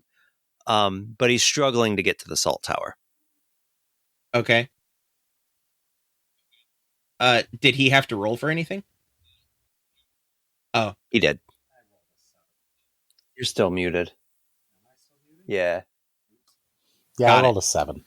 A whole wonderful 7. So I never said we undid the rope, did we? But I guess I just. Yeah, nobody said that. So. So I guess roll again. Yeah, does he get advantage if? Well, how about you roll again, and we'll use this roll to decide if you make it up the tower or if you fall. Who, me? Yeah. Like as the advantage? Yeah. So you've done your first one. It's You've still got 7. I rolled a 6. I would for a note to the DM, I would say that noticing the struggle, I would slow down and not like rush ahead, so that if there is trouble, I could not be too far away. You're gonna want to brace, and so you see that he's really struggling. So give me an athletics check. Okay. You know, I'm going to use my big D20 for this just because it keeps getting in my way. You said athletics? That is a 19. 13 plus... Okay. So you're able to brace yourself and hold him in place as he kind of falls off the well, it's more of a gate between the tower and where you were, and he swings down, and he does hit the wall, taking 2 hit points of damage, but he doesn't fall fully. Mm-hmm. And you're able to hold and brace him in midair. Okay. So what do you guys do? I'm gonna try and reestablish a grip on the wall. I mean, you do have the rope, so like I'm holding the rope, Mhm. so the rope is there to help you get back up if you need to. Yeah, but I don't want to be leaving you having to try and hold me and the rope and everything else, so I would rather grab the wall and start climbing again. Give me a strength athletics check. Athletics or acrobatics? No, yeah, give me acrobatics. Acrobatics probably a better one for you. 9. Like it literally went past 19 and 20 and this and then rolled over. I'm like, Are you sure you don't want your real dice? no, I'd probably roll worse. I feel like at this point I need to start rolling some saves. Well, wait, the rope's there. The rope's there, right? Is that still going to work as an advantage? Yeah, I'll give you that since he's already braced and holding. There we go. There it is. All right, so you're able to use the rope to your advantage, climbing hand over hand with your feet on the tower until you're at the top with Isabel. You good? And now on to the next tower, right? Well, unless you want to try to listen to the group of guards that are in the courtyard directly. Yeah, I would like you. to try to do that before we moved on, just to save us from potentially having to do it anymore.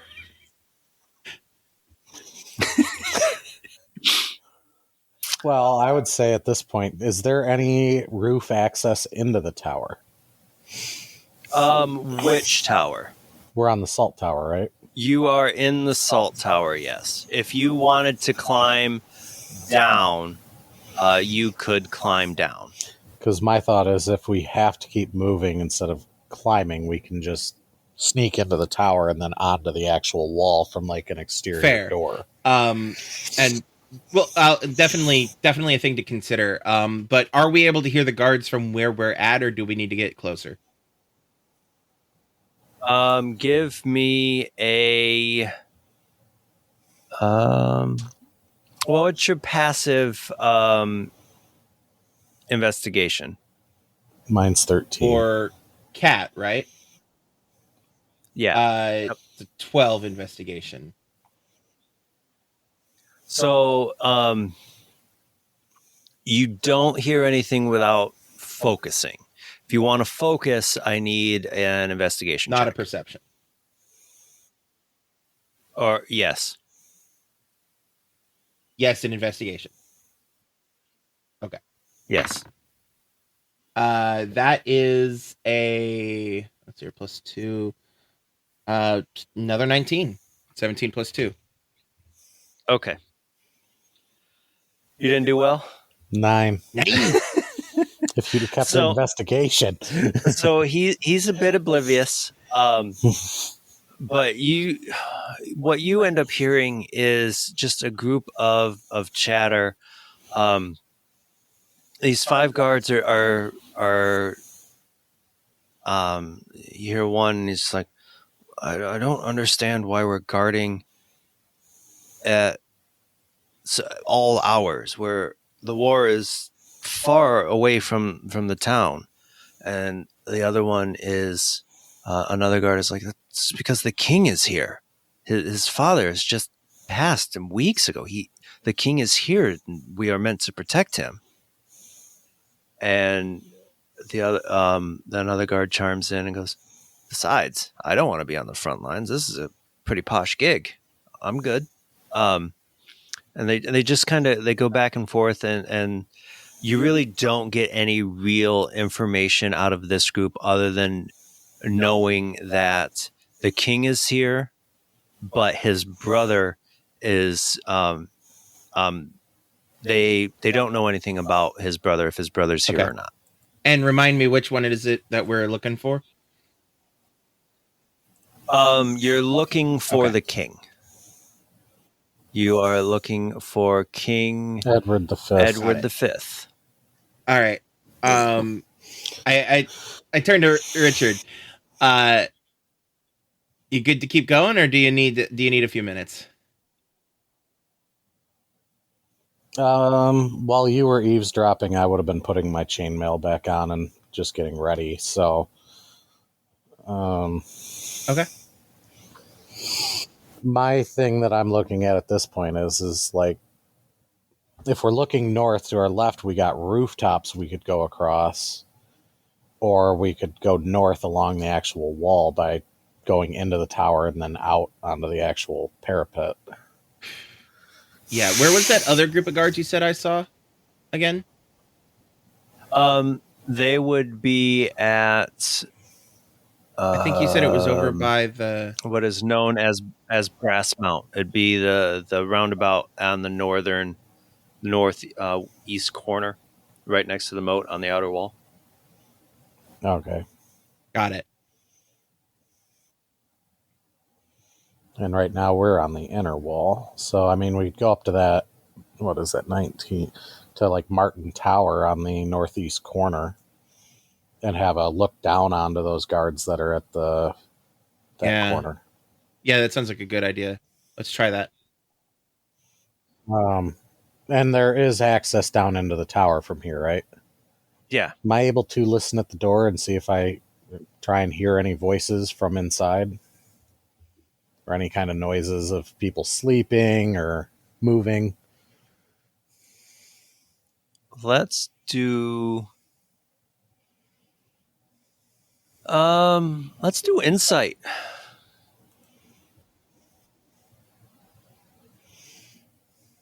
$14. You don't hear anything out of the ordinary. It's just all you really hear is kind of like the the flicker of too many candles being lit in one room. Okay. I looked at Kat. Would you want to go first since you're going to be a lot quieter than I am? Yeah, that's probably the better idea. I am going to untie myself from the rope, but hand him the end of the rope so that if we need to reestablish that, that would be up to him, you know? Yeah, I'll just like coil it around like over a shoulder and back up around and then like tie it off so it's ready to go. And it's not trailing around. And then I will sneakily, stealthily move forward. All right. So give me a stealth check.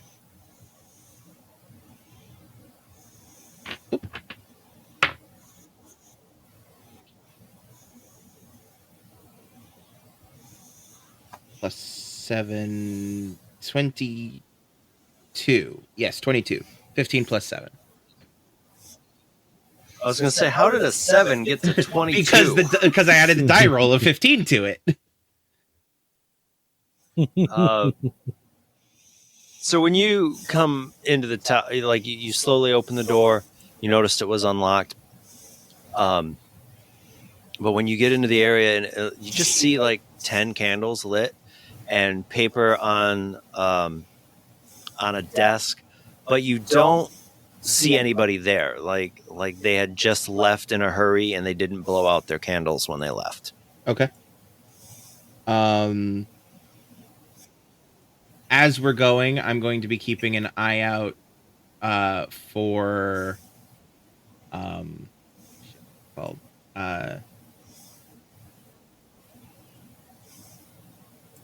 well, I was going to say surveillance cameras, but never mind. This is way too far in the past. Way too far in the past.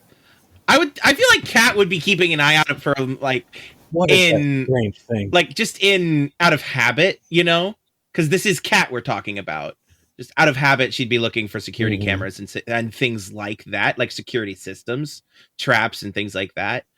But she is going to how I feel like we would have Richard and Isabel and John and Kat would have agreed on a signal for rooms clear, I'm going to the next one type of a thing. Yeah. Like based just on a low whistle or something. Yeah. So I'm gonna give that signal and then move on to the next, and so on and so forth. Yeah, and then I follow down. Okay, and you guys are taking the top of the wall, going north up towards the Broad Arrow Tower, and basically keep moving your way up north. How far do you guys plan on going? I believe the plan was to go from 22 to 19 on the Tower of London map. Okay, and then to the top of 19. Okay, so let's do a stealth check at every tower. So you have made it to the Broad Air Tower. Why don't you give me a stealth check for entering this tower? For both? Or am I just trailing behind? Right now you're just trailing. Okay. Because with Kat opening the door. All right. So next stealth check. Not as good, 17. You open the door and it creaks just a little bit, but it's not enough that you're concerned. And you open, and all you really see is it looks like one guard is just looking at this one sheet of paper, and from your vantage point, all the paper is a few names and the word morning, like in the morning. Oh, so it's probably like shift names in the morning for the morning type of a thing, possibly. Yep. Is his back to me? And you said he's the only one in the room? Yes. Yep. Stay your blade from the flesh of an innocent. I'm gonna choke him out. Okay.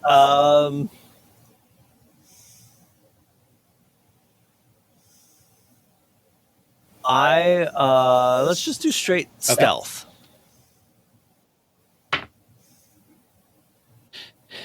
Darn, that was almost a natural 20. 21. 14 plus 7. Yeah. Go ahead and describe the action of choking him out. So since his back is to the door, I'm going to slip in, and then just like arm around the neck, you know, that kind of a thing. Just kind of be like, go to sleep, go to sleep, go to sleep, go to sleep, go to sleep, go to sleep. And then once he's unconscious, just kind of like, you said he's at a desk. Yeah, is it a desk that has a front panel so that you can't see under it unless you're behind the desk? Okay. Sure. I'm going to just like fold him up in the little desk under the desk area. And then... Okay. No, I was just going to come in and use the rope to tie him up and then gag him. But I mean, we might need the rope. I've got rope, I think. True.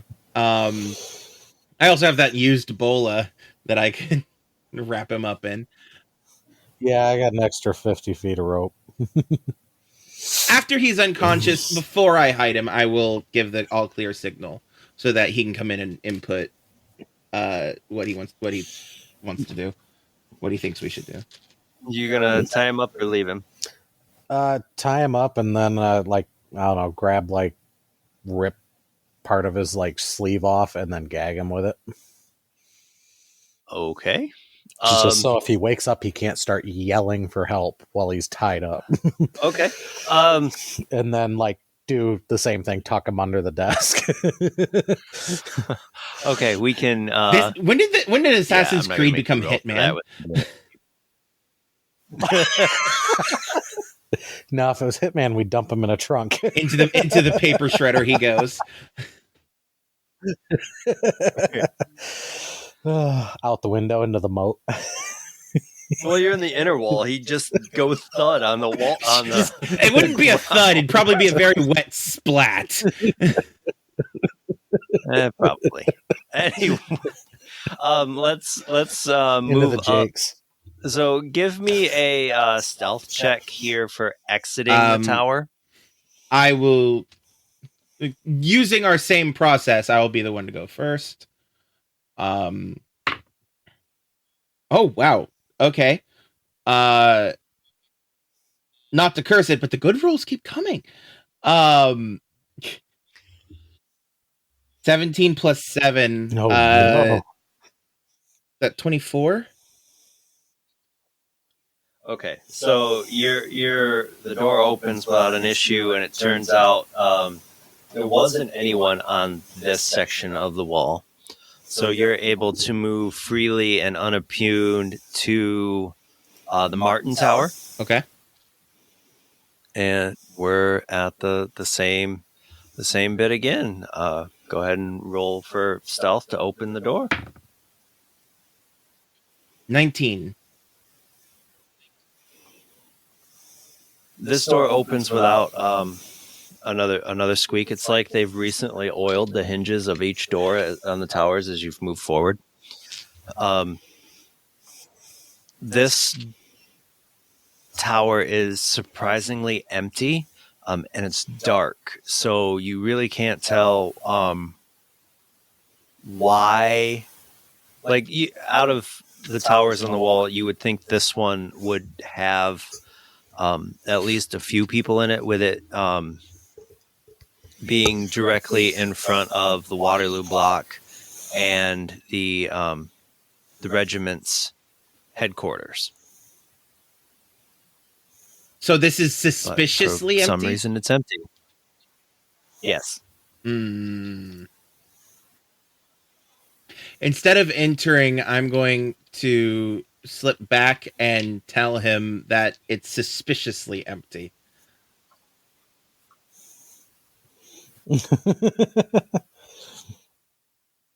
What? It's suspiciously empty? This is it feels like it's a place that it doesn't make sense for it to be empty. So it is suspicious that it is empty. I'm still going to go in, but just be on your guard to back me up.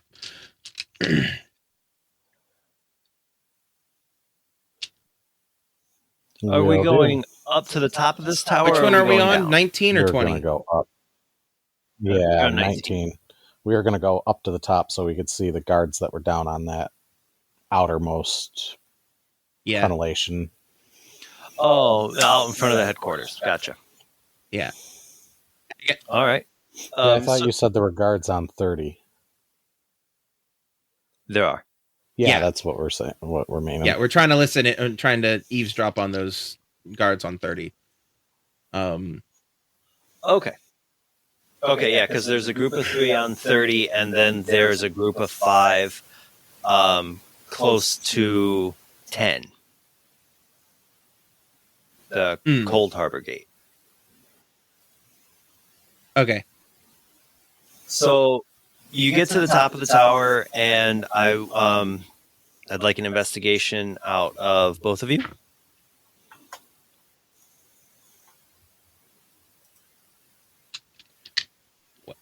Well.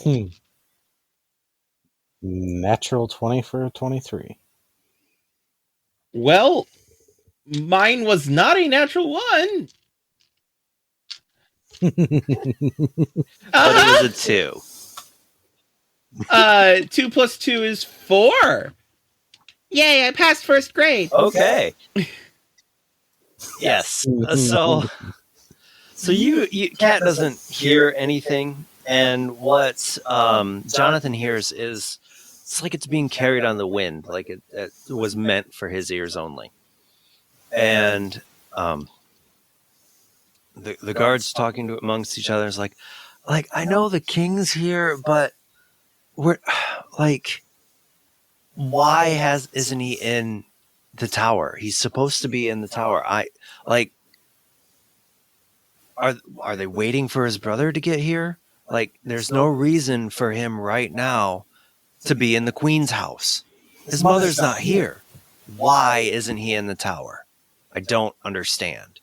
And he's going on this rant, and what looks like the sergeant just kind of looks at him and goes, "It's not our place to ask.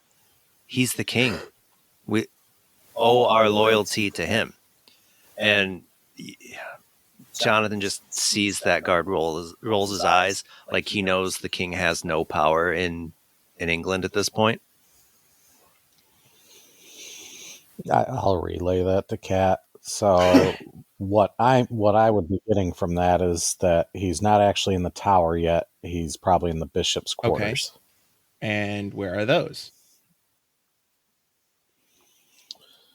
I'm trying to figure out. I was kind of thinking it'd be like the chapel, but which is number 2 on the map, right? Because the White Tower is the main building, yeah, and then the headquarters would be like the garrison. And 13, down in the very directly diagonal, house is the queen's house.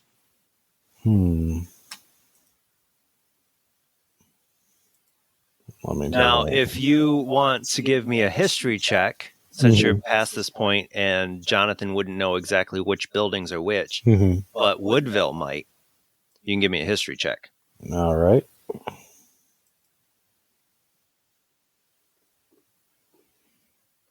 $17.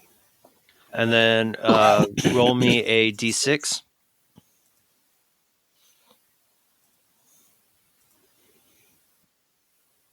3. So you'll take 3 points of exposure, but you will understand that historically he might have been listed in. You'll know, Woodville will know that the buildings in the southwest are the Queen's quarters, based on what the guards just said. He's assuming that's probably where King Edward V is. But based on the other thoughts, that Johnathan might think that he is also at the Chapel Royal. So you kind of have these two conflicting bits of information. One that Woodville knows based on what the guards just said, and what Johnathan knows historically.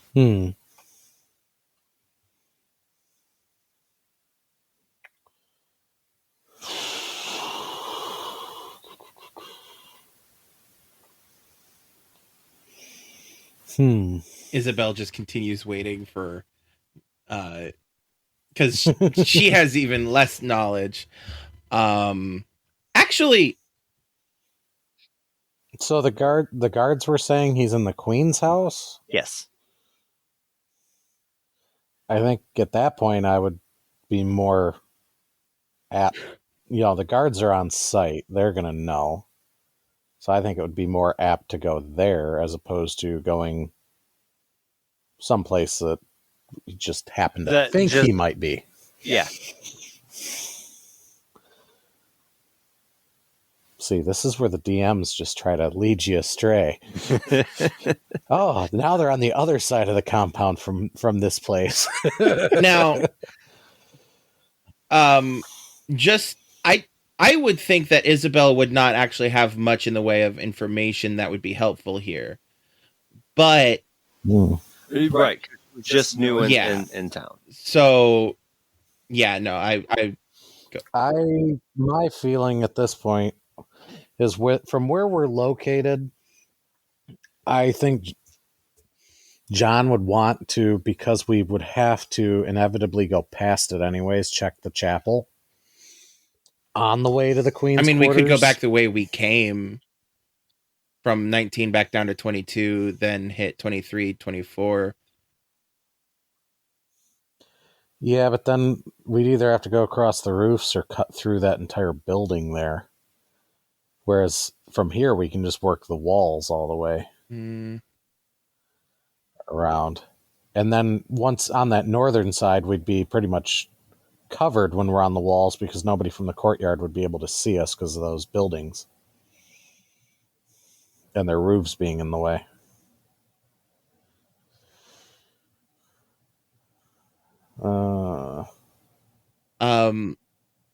It just, to me, it's one of those things of, if we go the other way and he's not in the Queen's house, then we still have to go to the chapel. But if we check the chapel on the way to the Queen's house, then at least we're still going right to our destination.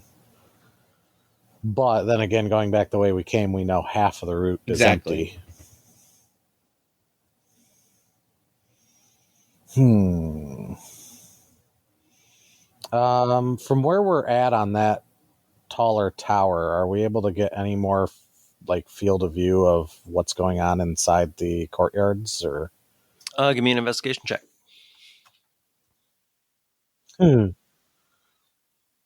Natural 1. You do not. You almost get eye strain from it. It's so dark when there's not electric lights around. Kat keeps accidentally standing in the way. He would just I think at this point he would trust more to Kat's stealth expertise than necessarily in the end, if they're not in the chapel, we still have to go to the Queen's house. If they're not in the Queen's house, we have to go to the chapel. And I think he would just accept Kat's lead on this simply because they're the stealthier. This probably is stupid, but I would like to make a a commune with my ancestor roll just to see what Isabel's instincts say to do at this point. Okay. Give me a history check.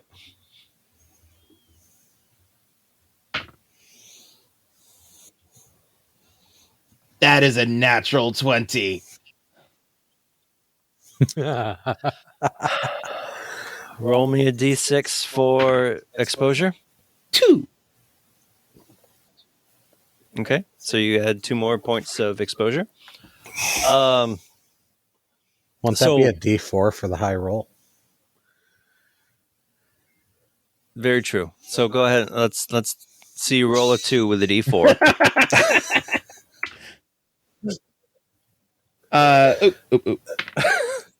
Yeah, it's a 2. It actually is a 2.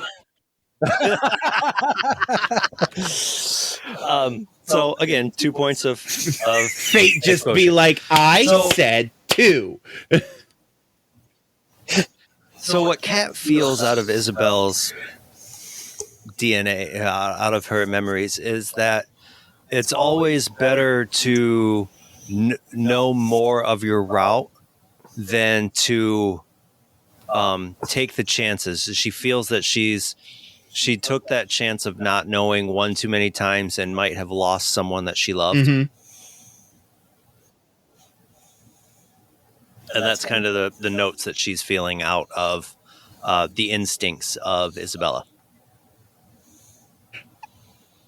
I appreciate you saying that. That was well done. Sorry, my D&D player inside is squealing a little bit. That was so good. I appreciate that. So Kat's just gonna look at Richard / John and be like, yeah, my instincts are really just saying go back the way we came. Better safe than sorry. Sounds good to me. It's beautiful. Well done. So yeah, back the way we came. Do we need to make more stealth checks to go through those towers? No, you don't. You don't need to roll to get back through 20. But when you enter 21, you hear a lot of racket coming from underneath the desk, and just a lot of squirming and.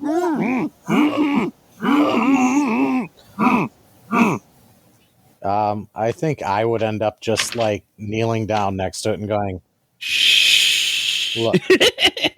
Sorry, go ahead.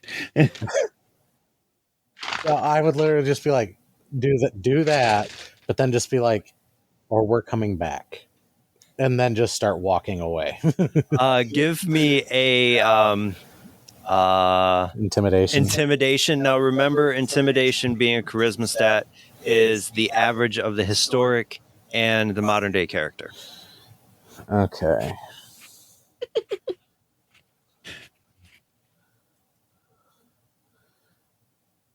Okay, so just a +1. Okay. They're the same thing. That makes it easy.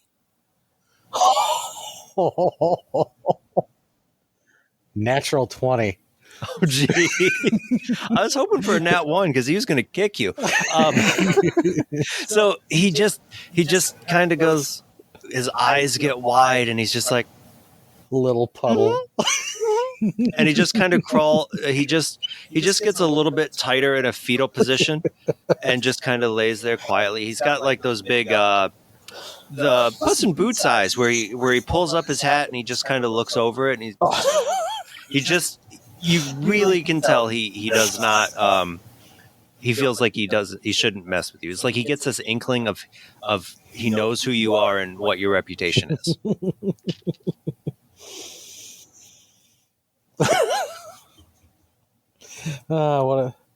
It's always nice to get those rolls. It's always nice to get those rolls right then. So you continue back down to the Salt Tower unimpeded. Okay. All right. So now let's try to work 22, 23, 24. 24. And then from there we'll see what our options are. Yeah, because below 24 we get to there's the Bloody Tower below 24, but beyond that is, I believe, the Queen's House. Yeah. Yep. So yeah, 22 to 23. Yep. So give me a stealth. Following our same process. Same 'Cause it's kind of been process. working. Yep. That is a 10. So that's a 10 with your like +7. I rolled a 3.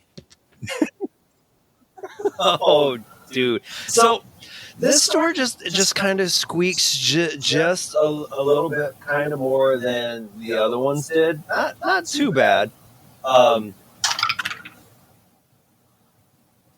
And you just kind of get this one. You see as you get your head through, you see one guard sitting at a desk, and he just kind of turns slowly around as the door starts to open. And he's trying to understand why the door is opening, and it's slow to his mind on why it's coming open. Because he could have swore Not that me he wanting locked to it. say delivery. Uh,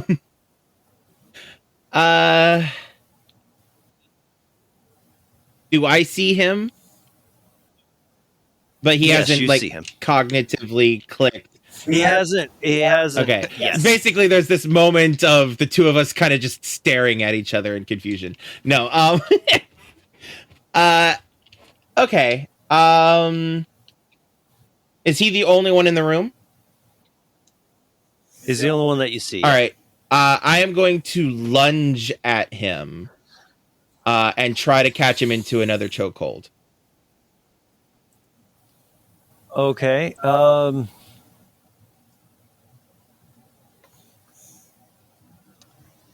Give me athletics. Come on, not one. Okay. That is a not one. That is a fuck English.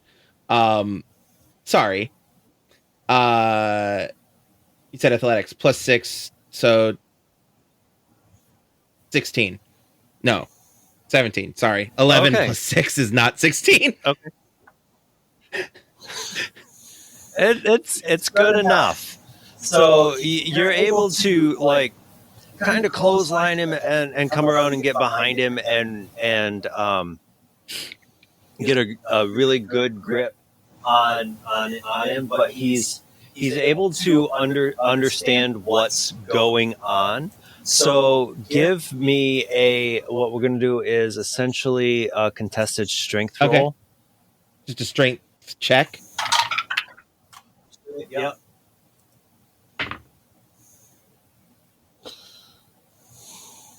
Okay. Strength is a +4, so 19. I rolled a 2. So he drops pretty quickly. Cool. Well-trained assassin versus guard caught slightly out of wares. Yeah. All right. So once he's down, I do confirm again that the room is empty. Yes, Okay. the room is empty. So basically, I'm not. I look around. I'm not getting attacked from behind. And then I give the all clear signal.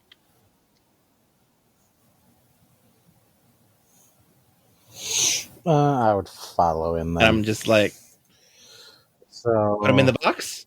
Which tower were we in? You are now 23 in or 24? 23. So you're in the Lanthorn Tower. So I look at John. I'm like, do we put him in the box or Nobody put Davey in a box. Yeah, I mean, is there like a lock or anything on the box?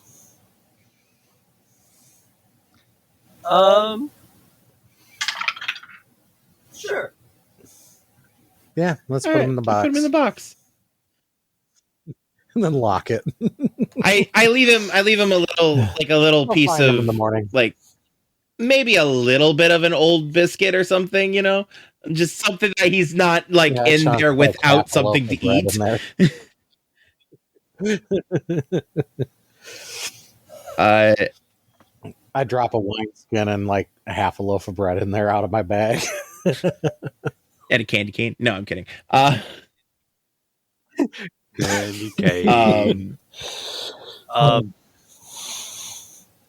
Okay, so you want to continue on to the Wakefield Tower in the same process? Yes. Yep. All right, so go ahead and give me a stealth roll. Okay. Much better. Dirty 20. 13 + 7. Okay.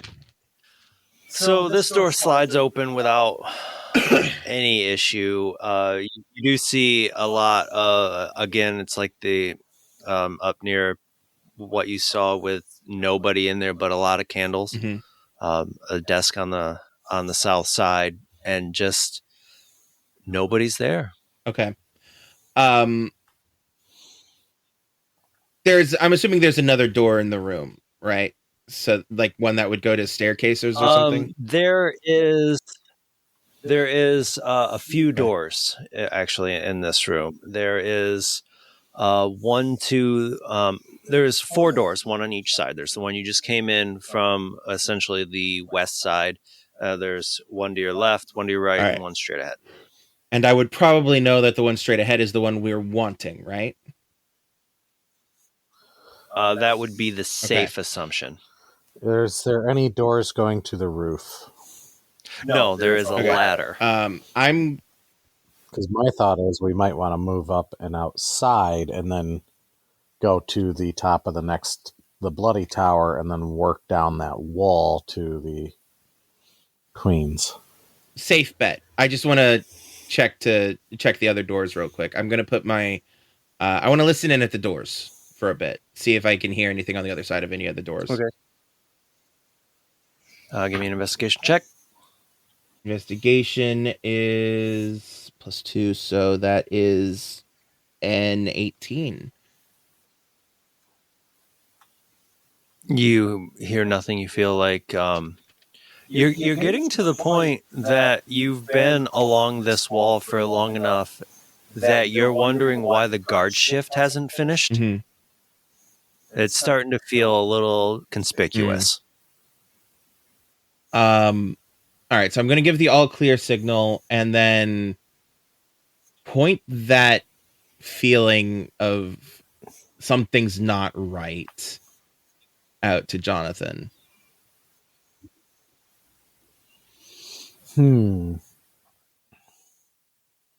Could be somebody's planning something later in the night.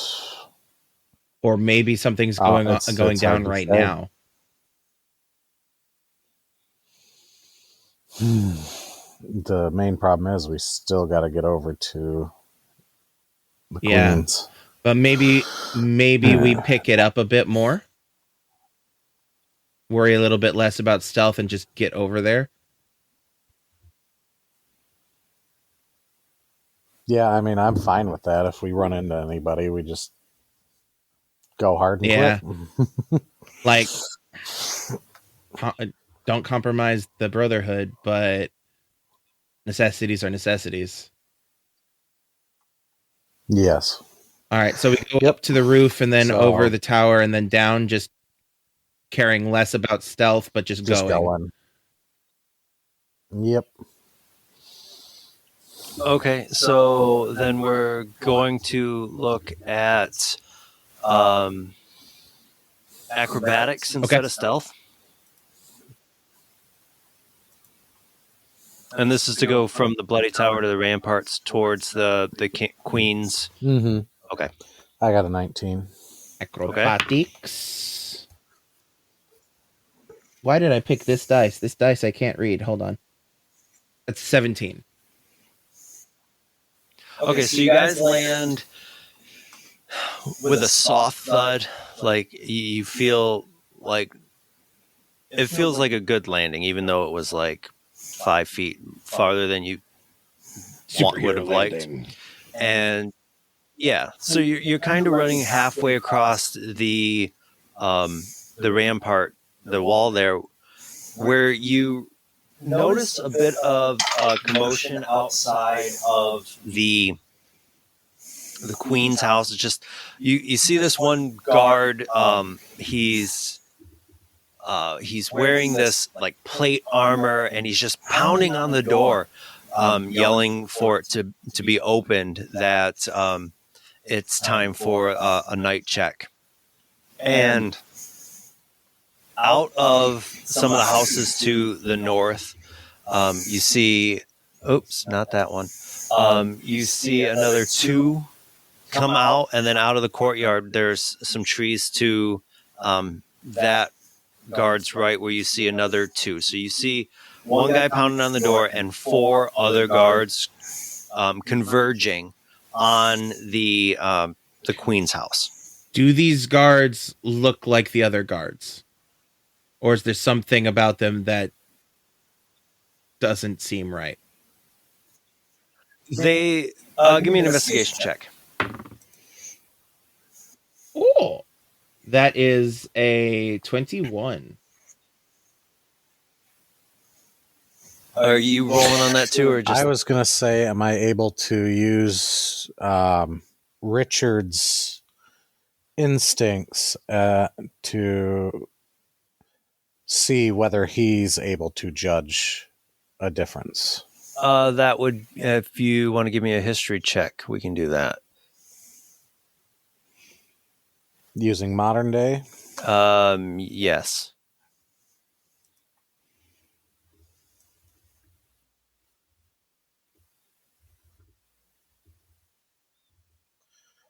A whole 1. Okay, so give me a D8. I'm finally taking damage here. I have that D100 ready if you need it. 2. Okay, so you got lucky and you take 2 bits of exposure. So what we see, what Kat is recognizing is that the guards, these 5 guards, they kind of look similar. Like if it was a passing glance, you wouldn't tell any difference. But even in the low light of what is essentially the rising sun, you can see that the sigils, the family crests that they're wearing are a little bit different, but you can't quite place exactly how they're different. Does anything about these guards scream order? Is that the guards coming from the house or the one banging on the door? Or all of them? It's all of them. They look like when they've come together, they look like they have checked these areas and that they feel like they're clear, so they're coming together. They look like they're I wouldn't necessarily like it. Give me a history check. Who? Isabel. Kat. Ooh, 16 total. Okay. So what she is seeing, go ahead and give me a D6 roll on that for your exposure. Oh, lucky. That is a 1. Oh, very lucky. So what Isabel is able to communicate to Kat is that she doesn't know exactly who they belong to, but when she was transferred, when she was sent to England, she was told to be to keep a lookout for that sigil, that symbol. And I get a +1 exposure, I'm assuming? Okay. Yes. I am in double digits. At exactly 10. Okay. All right. So, runaway die. Oh, well, I'll get it later.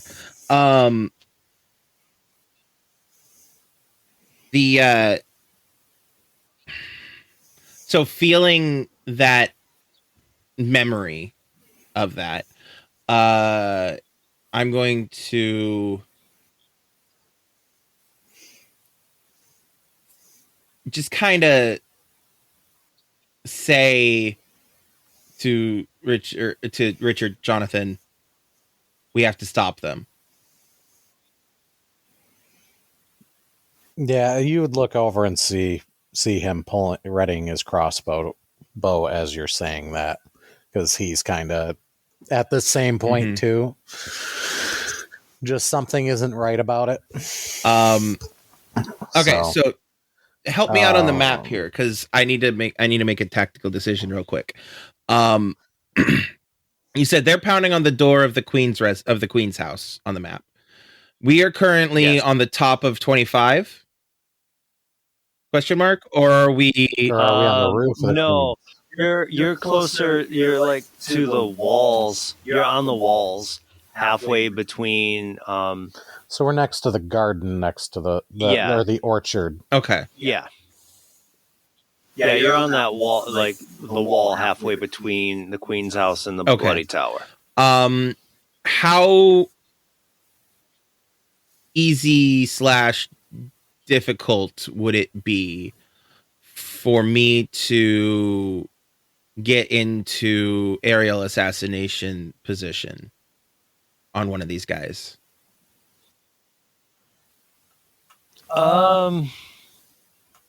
You would have to essentially climb the rest of the way down the wall and up on top of those houses. Okay.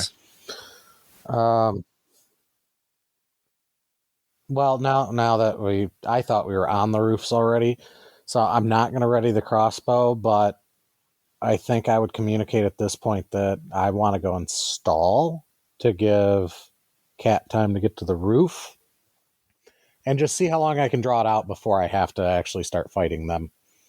And with luck, Kat can take out one of them from the roof. Oh, so you're going to finally... I'm just going to walk out there and just be like, hey, what's going on? You know, that kind of deal. You're finally going to do the tactic I thought you guys were going to do to get into the tower? Yes.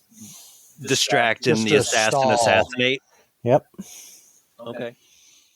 Does that sound good? So, you got two routes of doing it. You can run back to the Bloody Tower and the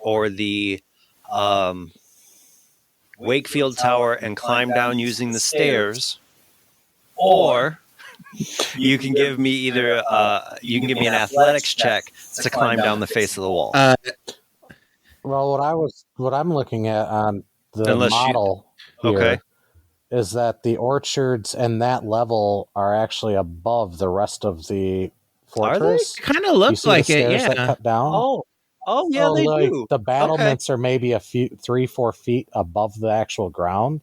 Okay. So I was just going to walk out of this like side alley between the orchard and her house and come around and just be like, you know, oi, what's going on? You know, what's with all that racket? Okay, based on this model, yeah, kids, get off my lawn. Yeah. Okay. Okay. Does Kat need any skill checks to start climbing the roof, or? Yeah, that was my next question. If that, acrobatics, yeah. Gonna parkour my way over there, and then I would say once about halfway up, I'm gonna start walking out, and I'm just gonna have like one hand just resting on, my hilt, and just come strolling out like cape over my right shoulder, and was that the nat 1 squeal? No, that was a nat 20 squeal.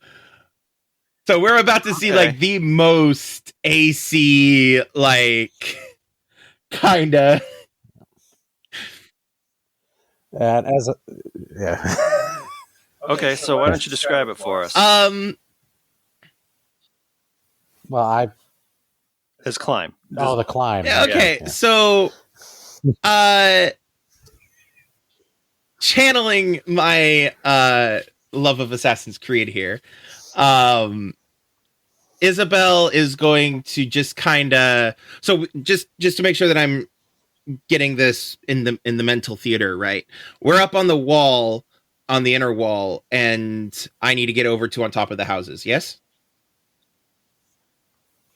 Okay. Yes. So on the it doesn't look like there's much of a distance between the wall and the roofs of the houses, according to. No, I would say that that's safe jumping distance if they're not flush against them, back to back. Okay, yeah. So I'm going to kind of just run my way. I'm going to hop up on the edge of the wall, like up on the lip of the edge, just kind of run my way along until I'm at a point where I can just then hop over. And then, I don't know what these roofs looked like back then, but I've been doing a lot of Assassin's Creed 4 lately, and you know how when you're running across the roofs, there were like the chimneys and stuff that you could climb up and hop across from chimney to chimney. Yeah, I kind of do that. Not very like description flashy, but it looks really cool. Well, it's like crenellation to crenellation, and then like off part of the one corner of the wall, and then off the side of the house, and like you're foot hopping back and forth up the back onto the roof kind of deal. Yeah.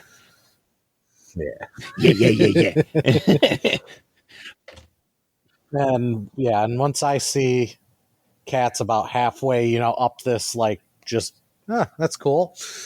And then I'm going to stride out and just be like, and what do you think the meaning of this is? And just like come out all, regal and noble and barons, and just be like, make sure his coat just to try and draw all their attention to me. Arms is nice and shiny in the light.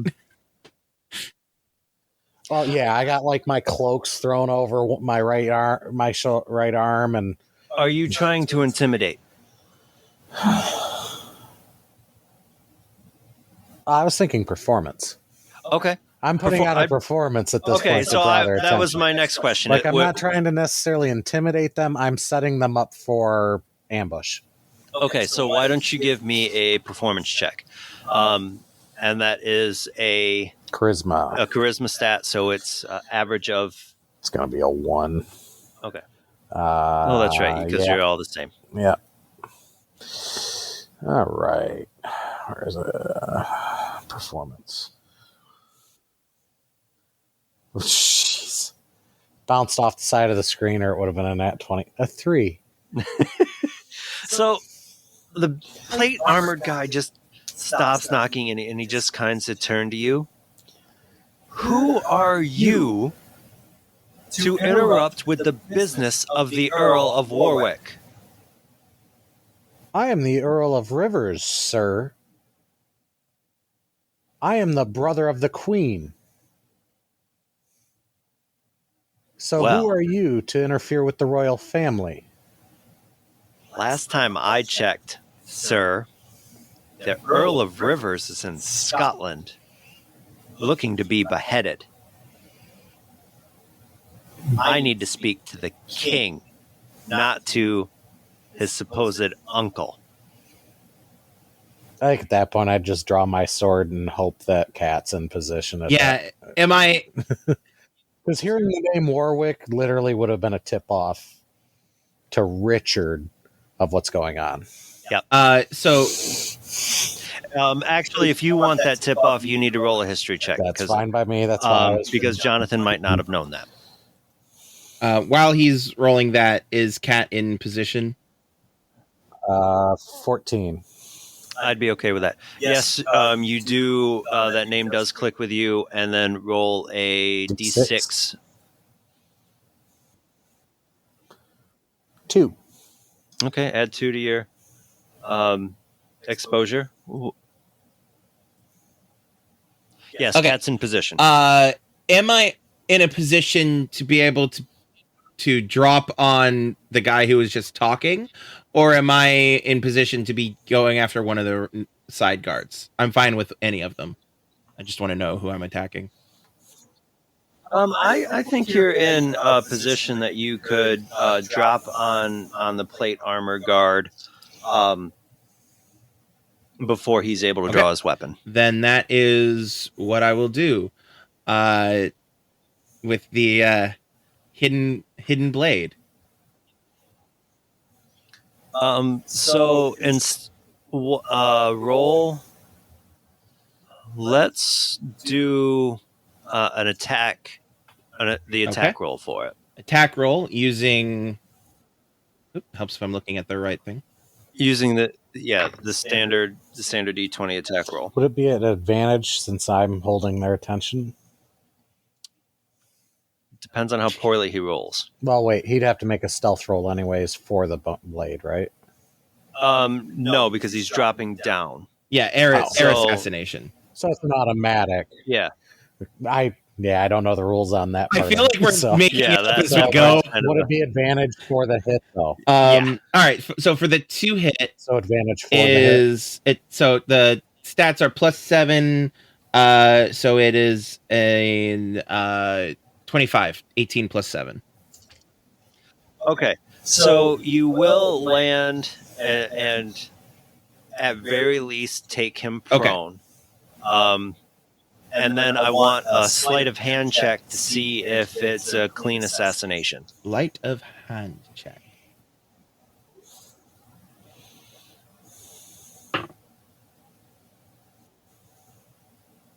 That is a 18. 13 plus All 5. right. Describe his death. So like as he's was it the plate? Was it the this guy who was doing the talking, or is that one of the other? Okay. Yes. It was the guy So who was while doing he's turning and talking to Richard and starting to draw his weapon, he just kind of crumples into like a pile with Isabel on top of him, and her left hand just pressed against his neck. Because I'm assuming that like proper assassination, he's dead, right? I don't need to roll damage. Okay. Yeah, he's dead. You don't need to roll. He's dead. Hand, neck, blade between the helmet and the chest plate and the and he's just crumpled in like almost like those those hydraulic press videos, but much faster. Okay. So as Isabel rises from her kill, she turns to see the other 4 guards have unsheathed their swords and roll for initiate. Well, I was going to say, my question on that is, as I'm drawing, would I be able to essentially do like a sneak attack against one of the other nearer guards while they're watching this guy being killed? That makes very good sense. It's literally pulling, boom, and then like right in. I'll allow it. Okay.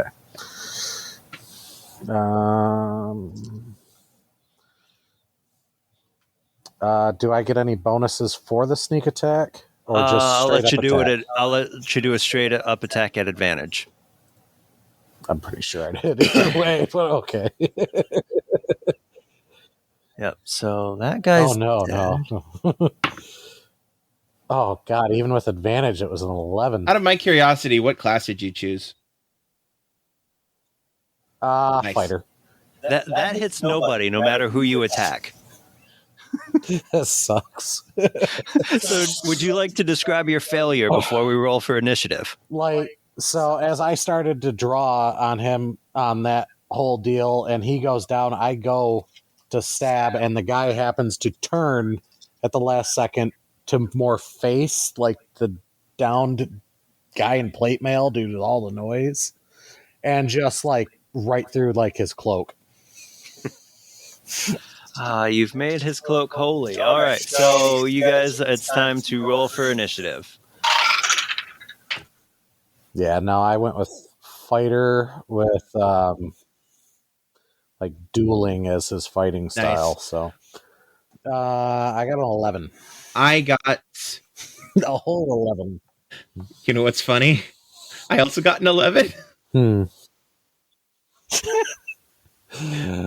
Oh, these dice, like, they hate me at certain moments and like me at others. Oh, you just scared a guard into wetting himself under a desk. But you can't hit a broadside of a bard with your sword, even though you're a duelist. Luck is luck. I mean, it's a thing. But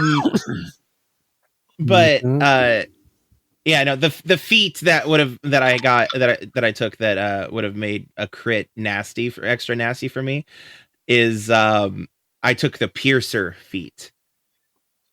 And any damage I do is piercing damage. Every damage I do is piercing damage. Between the bow and arrow, the rapier, and the hidden blade. Yeah. Anyway, so yeah, we're both 11. What's your dex?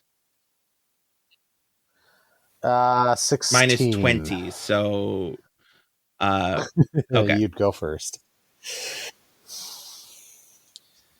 All right. So, but unfortunately, that means there are 2 guards that go before you guys. Tracks. I did just drop out of the sky. I got my chainmail. And they both they're shocked at what they've just saw. They've seen like, what in this split second is like what they think is masonry off the building to crush their Gargoyle commander. just fell on him.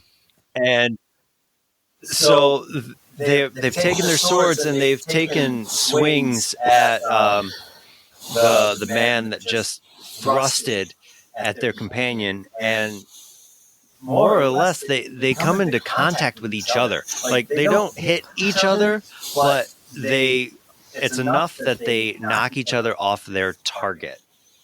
And that brings us to Isabel. Okay. About are they in melee or no? They're all in within melee then distance. Foregoing the longbow, I am going to pull my rapier. And I'm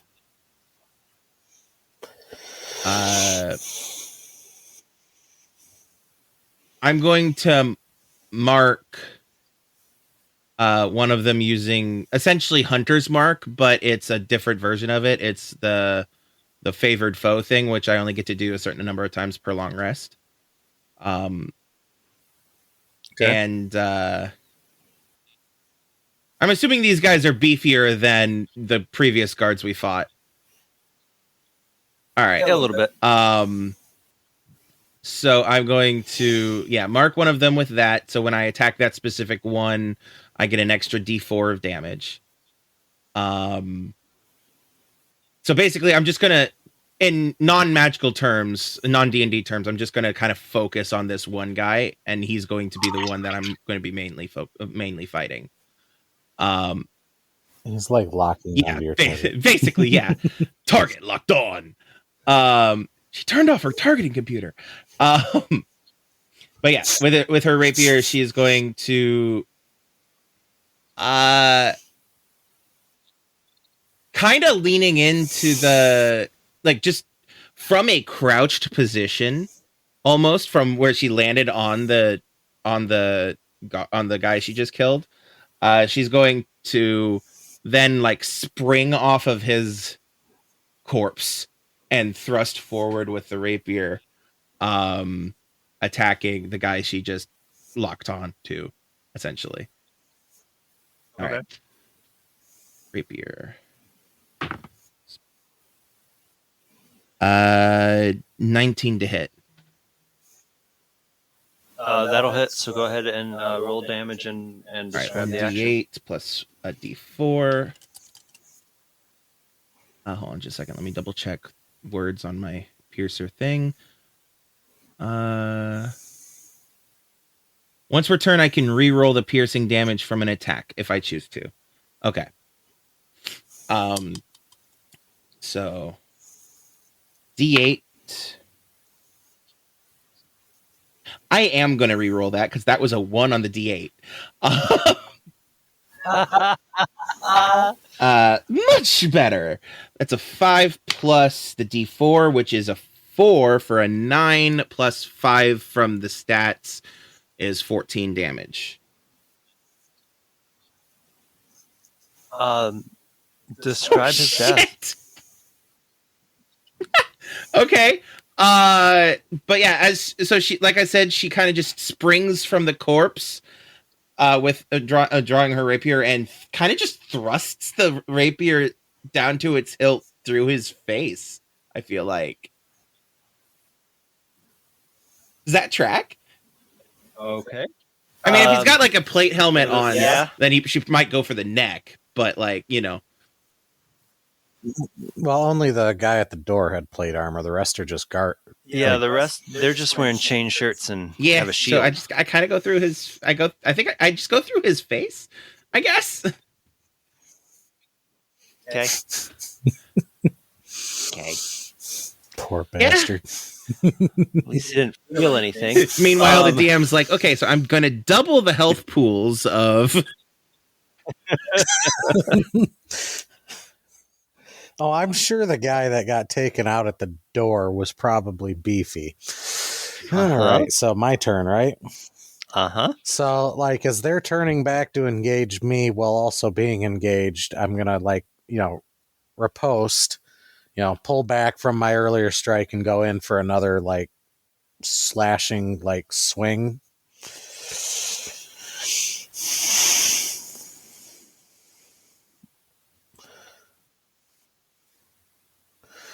And that'll be a 15 to hit. 15 does not hit. Are you kidding me? Nope. Jesus. Cool. Nope. That's all I got. So, this guy that you just are having issues with, he just kind of looks at you, and he sees all this carnage that's going on, and he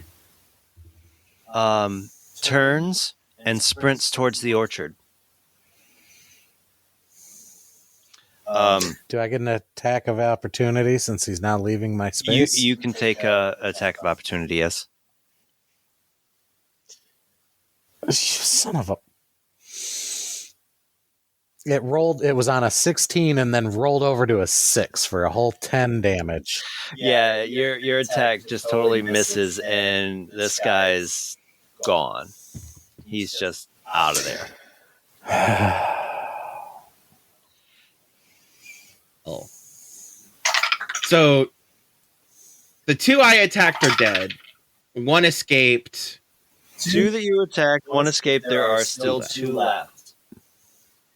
And they're still very confused on what's going on. We're in such great commotion that one turns towards Isabel to try to bring their sword down, but he's unsteady on his feet, and he misses wide to the right, and the other one bears his sword down on Richard, and he's more worried about the fact that his friend has left, that he brings it wide right, and it is Isabel's turn. So now is a fine time for me to actually, now that I've speared one through the face, and for me to ask, are these standard guards, or were these guys wearing similar clothing to the guy who was pounding and stuff? They were wearing the same colors. Okay. And so guilt is not a thing I have to worry about right now. No. I am going to. Is there another one in melee, or are the 2 that remaining still a little bit? They were all fairly close to each other, so I would say they're all. Also, is the one that's escaping still within sight? For the rest of this round, yes. I'm gonna draw my longbow. Okay. I'm going to use the ensnaring strike again, and this again. Oops, damn it! I keep pushing that button. I keep accidentally pushing the actually roll the dice button. But anyway, the ensnaring strike to capture the guy, to keep him from running away. Okay. And then aim at him with my longbow. Okay. No, he doesn't get to run off and bring reinforcements.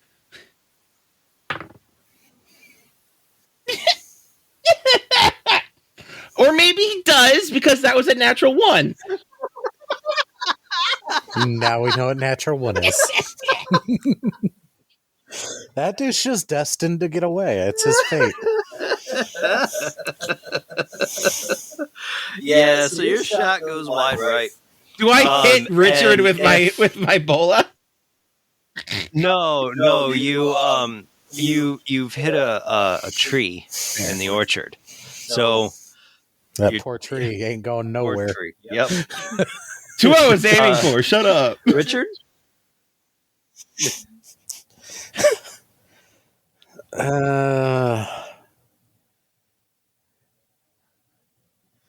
I almost want to throw my sword at the dude running away, but at the same time, I'm just like, no, I'm gonna go for the nearest guard that's like that took a swing at me and missed.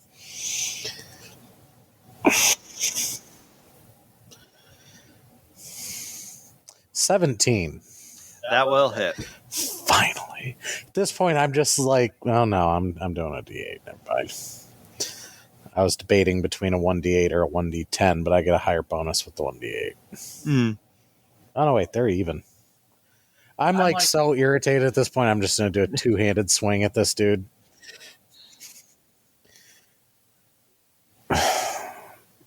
For a whole 4 freaking damage. It would have been a 10, and it rolled over. I hate damage dice. It sounds like you're just having issues, period. But not as many issues as these guys have been having to hit anything. Yeah, so like I take my angry two-handed swing, and it just like carves open his chainmail and gives him a light gash. So the one guard that has been attacking Isabel is able to take his sword and just kind of like scrape it along her back.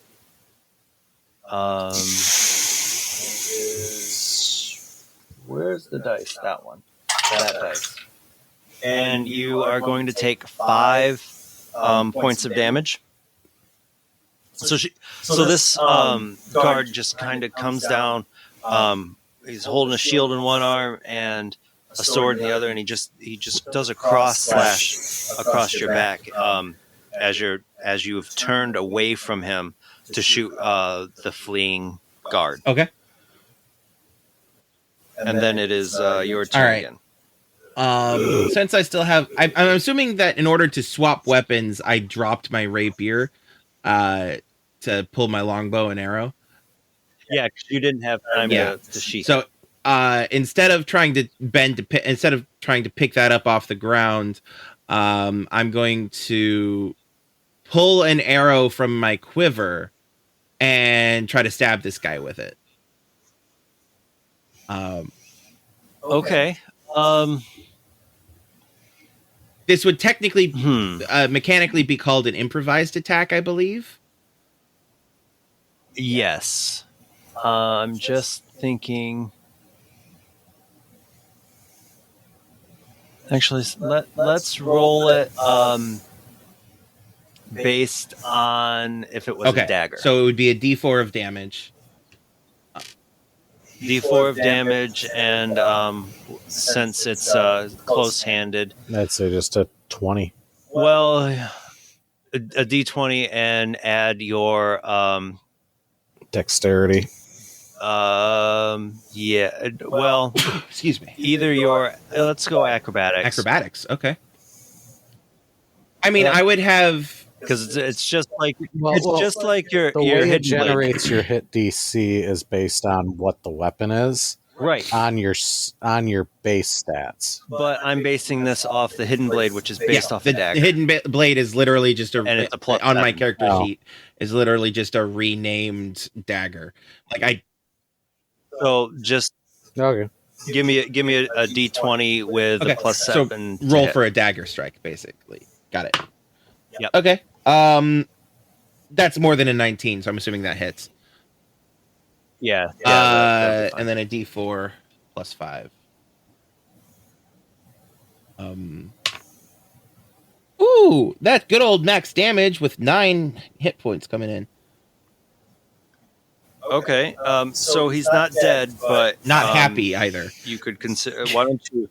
Yeah, describe to me what a dead man walking looks like. So, to follow through with what Isabel did, so like she stabbed the one guy in the face, then kind of just left the rapier in his face, then quickly pulled the bow and arrow, turned and shot at the guy and missed the guy who'd been escaping. Then after getting attacked in the back, she's going to pull another arrow and turn and just kind of stab the arrow into his thigh, and there is that artery that's in the thigh that if you're not careful about and you snip that could be very dangerous. So I feel like she's got really close to that, if not actually hit that. Okay. Yeah, it's probably a case of blocking the blood, so if the arrow comes out, he bleeds out. Right. So Go ahead, Richard. Give us your attack.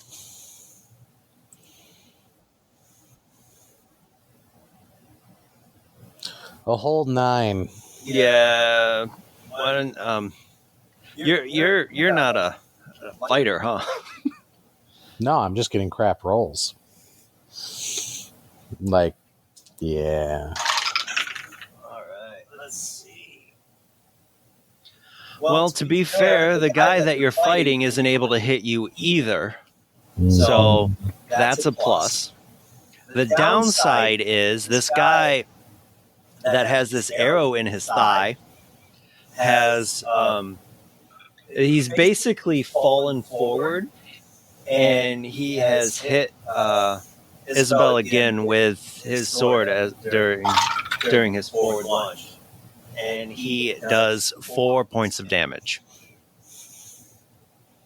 There we go. Alrighty. Oof. All right, so that brings us back to you. I'm going to pull the arrow out of his thigh and then try to stab him in the neck with it. All right, so give us a dagger attack. Ooh. That is a natural 20. Not that he really needed it, because you said he was a dead man walking. He didn't. Yeah. Describe his death. So I had just stabbed him in the thigh, and he had fallen. You said he kind of hit me. He kind of lunged forward and kind of nicked you on the. So on the I'm gonna pull the arrow out of his thigh, and just kind of then, as he's lunging, I'm going to just kind of jam the arrow through his neck. Like in this kind of like the soft spot that's like at where the jaw the under of the jaw connects to the neck, kind of like up through there. Yeah. He just, as soon as that arrow goes through, he just kind of slides on it, and as he falls, he pulls it out of your hand. All right. And then to finish my turn, I would like to. You said there's only one left, and it's the one that's engaged with Richard. Yep. Yep. I'm gonna put my bow and arrow away, or my bow away, and grab the rapier out of the face of the second guy I killed. Okay. That brings us back to Richard.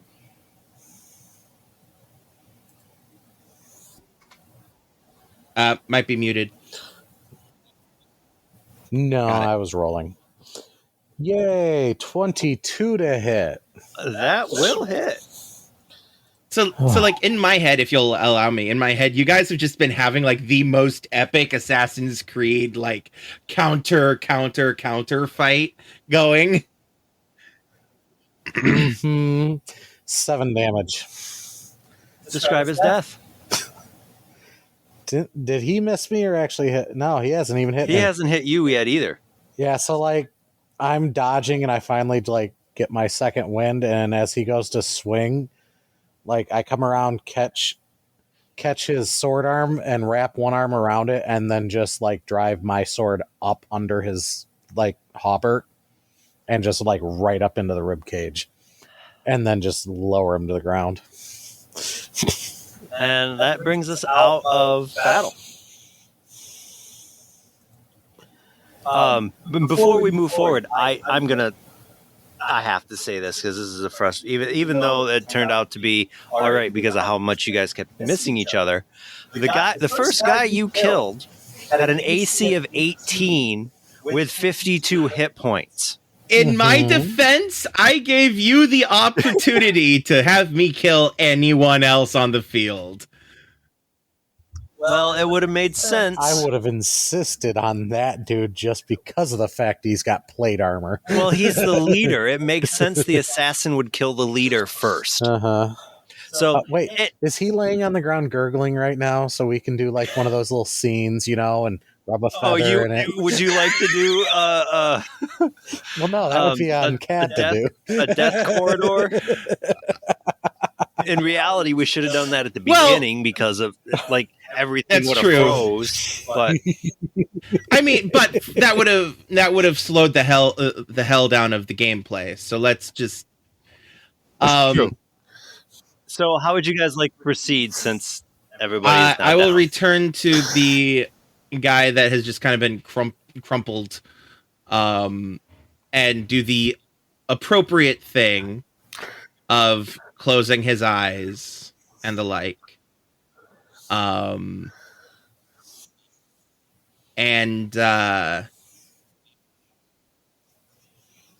Yeah, see, this is your moment. You get to have your custom, assassination scene. is there any kind of like one of those white screen confessional moments that happens? If not, that's okay. Yeah, let's kind of you just kind of see the animus kind of the machine just kind of flicker a little bit, and you see white cubes kind of come around, and you realize that this man was meant to die at the hand of Isabel. For whatever reason, this triggered something within Kat's DNA and brings in this conversation of her putting down this plated guard, and he just looks up and goes, "Why?"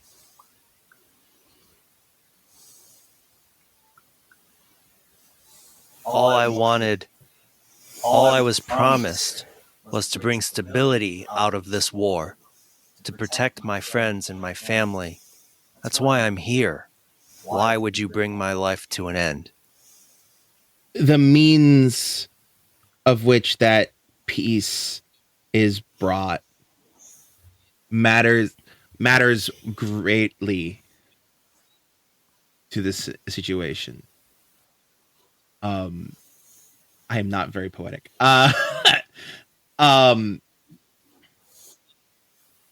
It is. If the peace is lasting, why does it matter if a little bit of blood is spilt? Why does that boy's life matter when we're talking about the kingdom and everyone else in it? He cannot bring this rebellion to an end, this civil war. I feel like at that point, Kat, who kind of has been in control at that point, up to this point, just kind of loses the hand on the steering wheel for a little bit. Like she loses that control, and Isabel takes over. And instead of actually responding, just says in Spanish, rest in peace.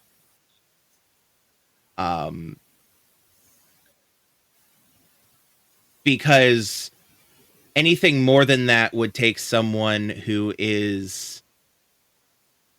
she feels like it would take someone who's a mentor to debate such things, and that it's not her place within the Brotherhood to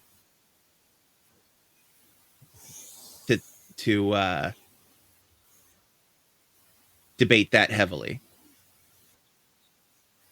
Okay. Okay. And I would say for any part of Richard in that scene, he would just have his arms crossed in like the background, just pacing in the mist of the animus. Okay. So this night, Fall breathes his last breath. You feel that death shudder as you close his eyes and you give him his final prayer. And you see the animus go from white, it snaps back into the green, and the light starting to come up from the sun, and you just look around. What do you do? I think John / Richard would at that point, seeing the kind of conflict after that whole thing, would walk up and just put a hand on a shoulder and just be like, the simple answer is one life is as important as any other life. One life is not any more valuable than 10,000. No one's life is forfeit just to save that of others. Bringing in the philosophy. And then I think I would just start heading to the door to try to go in to make sure everything's okay inside. So when you reach the door, what do? Do you try to, how do you try to get in? I think I would just like do 3 quick knocks and just be like, it's Richard of Woodville, or Richard Woodville, open the door in the name of King Edward V. And in the background, I'm going to be like, give me trying to hide bodies. Just dragging them to the side. I think at this point, any noise we made from that would have been well heard. So it's like, so just give me a persuasion check. A whole 8. And you, on the other side of Do I this get door, advantage for that just from the historical thing on it, or no? I'll give you advantage. Sure. Or inspiration, so to speak. Nat 20. Okay. So the door slowly, you hear it click. It sounds like a bar has lifted on the other side, and it slowly creaks open. And it sounds like it's the only door that needed oiling, other than the one I found earlier. So because so it's like really loud, and this little boy, he can't be more than 12 or 13, and he just looks up at you and goes, "Uncle?" Yes, nephew. And like I usher him back away from the door so we can slip in. Why are you here? What has happened? What happened to my other uncle?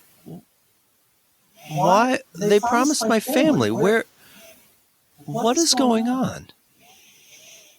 I'm afraid your uncle Richard is looking to depose you. We have to get you out of here. Those men were sent by the Earl of Warwick.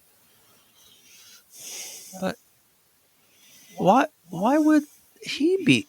The Earl said he was just here the other day.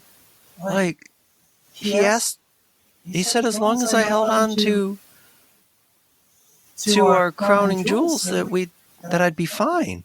That no harm would come of me. There's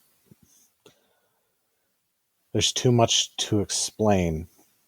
If you stay here, you may never leave these walls. Well, where is Mother? She's fled London. Your brother's with her. Okay. But shouldn't we wait for? Oh no, like the Earl said that he would bring Mother to me. No, she is not coming back to London. It is not safe for her here. Your uncle, my brother, has been arrested. And your cousin, the Grey Knight, has also been arrested by the Lord Protector. Well, he means to take your throne. I don't. Give me a.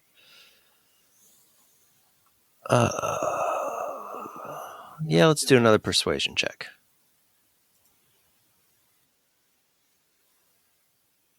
15. He looks at you with doubt, like this young man is very conflicted, and he goes to the back of the room, and he starts rummaging through this trunk, and you don't quite know what he's looking for, or why he has decided to go to this trunk, but he starts bringing things out, and he finds this one object that all you can see is like a sphere with a cross on it, and it kind of it has this faint golden glow, and he turns around and he holds it towards you, and all you can hear is a very slight whisper. Tell me true. What does my uncle have planned? I would like you to give me a charisma saving throw.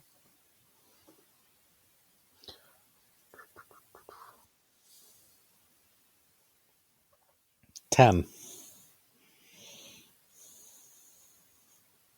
And what as this golden light envelops you, you just kind of to freeze, and the Johnathan portion of this mind is trying to move Richard's body, but he can't. He doesn't have any idea what's going on. Isabel, Kat, is there anything you want to try to do before we move on? Assassinate the kid. No, I'm kidding. No, Isabel, Kat, excuse me, kind of seeing the grip that Richard has been placed into. This would be her first time actually seeing an artifact in use, right? Because she didn't actually see the cross in use, did she? I don't think they. No, because I don't know. Remind me if she saw the golden glow and the two men kneel and cover themselves, because that was the only part of the interaction that they would have saw, because the animus, the machine would have pulled them out right as they started seeing what was going on with the artifact. I think she did see the golden glow and the kneeling, but I don't remember for sure. But I feel like this is strongly the first actual use of an artifact that she's seen. So I kind of feel like she should make some kind of saving throw herself to determine if she actually has the presence of mind to actually do anything at all. Okay. Since she isn't being discussed to, give me a Constitution saving throw. For Kat or Isabel? Do Kat. No, Isabel, because it'll be over the body. 10.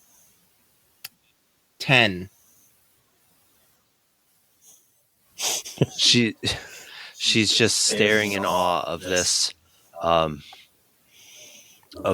golden glow. Like she can't take leave of her arms or legs to move forward, to do anything. And this young man, who most would look on as a young boy, but clearly he has this twinkle in his eye where he understands what he is holding and what he is doing, moves a little bit closer to Richard, and he just holds it up higher to his face and says, "Tell me again, what does my uncle have planned? Tell me true." And at this point, nobody can move, nobody can speak, but he is able to get the object close enough to Richard's face that the animus starts to kind of to fade out, and the scene disappears, and your vision's clear, and you're no longer at the Tower of London. You are back into the warehouse, and the servant is pulling out your IVs, and she looks at you and looks at the pair of you and goes, "It was the one that Elizabeth had. This is not a new artifact. We're fine. We're fine. That artifact cannot bother us anymore. Thank you. Thank you, both of you." What the hell was that? And she just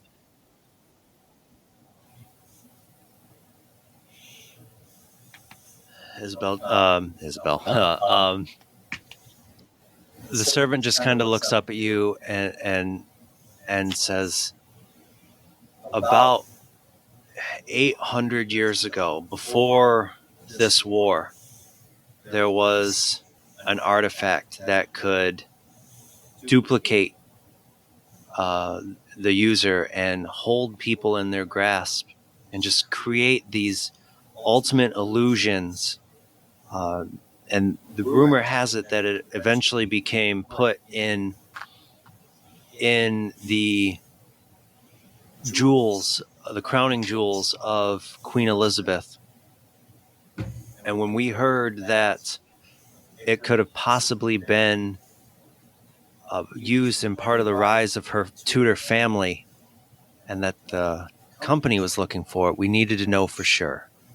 That, Kat, is why we are hunting these artifacts. Now you know, now you have seen why we are making this hunt. Kat just kind of falls silent and just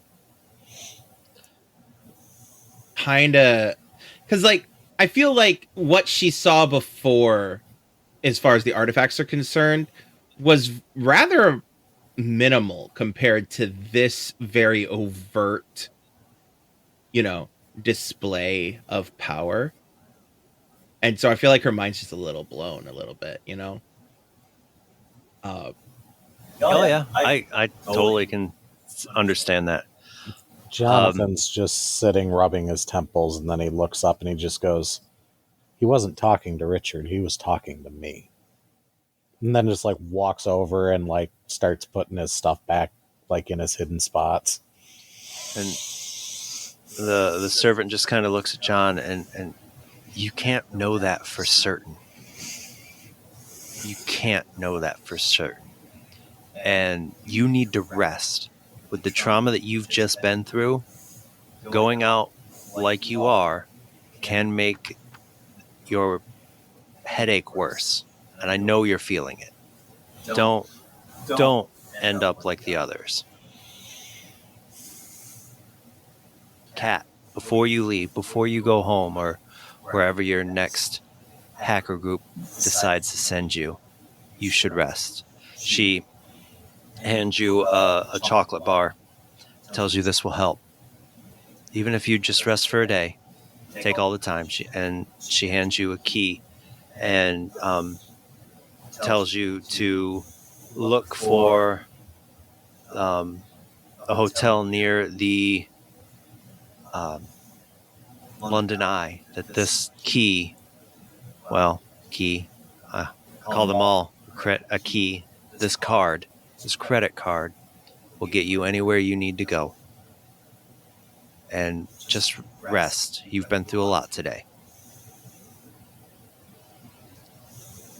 And that brings us to the end of our story. I want to thank Crimson once again. Andrew, thank you, both of you, for joining me today and helping me create this amazing story for the 3rd anniversary of Visions of the Past. And before we head out of here, Crimson, where can people find you? I am Crimson Knight Gaming, KrimzonKnight Gaming on Twitch. And I also have a link tree that can point you in like terms of social medias and my Discord and things like that.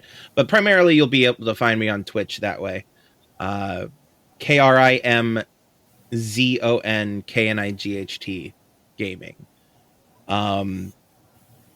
And thank you very much for having me. This is the first one was a lot of fun. This one was also a lot of fun, and I'm always on board for anything Assassin's Creed. They were different, but they were different in good ways. Andrew, before we head out, is there anywhere that you would like to point people to if they want to stop by and say hello? I'm not really present in the social webs. Oh, that's all right. I do have a Reddit. It's Aiden Lore, all one word, I believe. Aiden like the name and lore like, well, legends and lore. I might do something with it in the future. We just have to see. Well, and you have just joined my Discord server today, which anyone can find along with my other social media at my Linktree, link tr.ee/visions of the past, where you'll find links to all of my social media and even a place where you can help, where you can donate to this podcast to help make future episodes. But until our next podcast, to my assassin friends, keep to the creed, and to those Templars that may be listening, may the Father of Understanding guide you.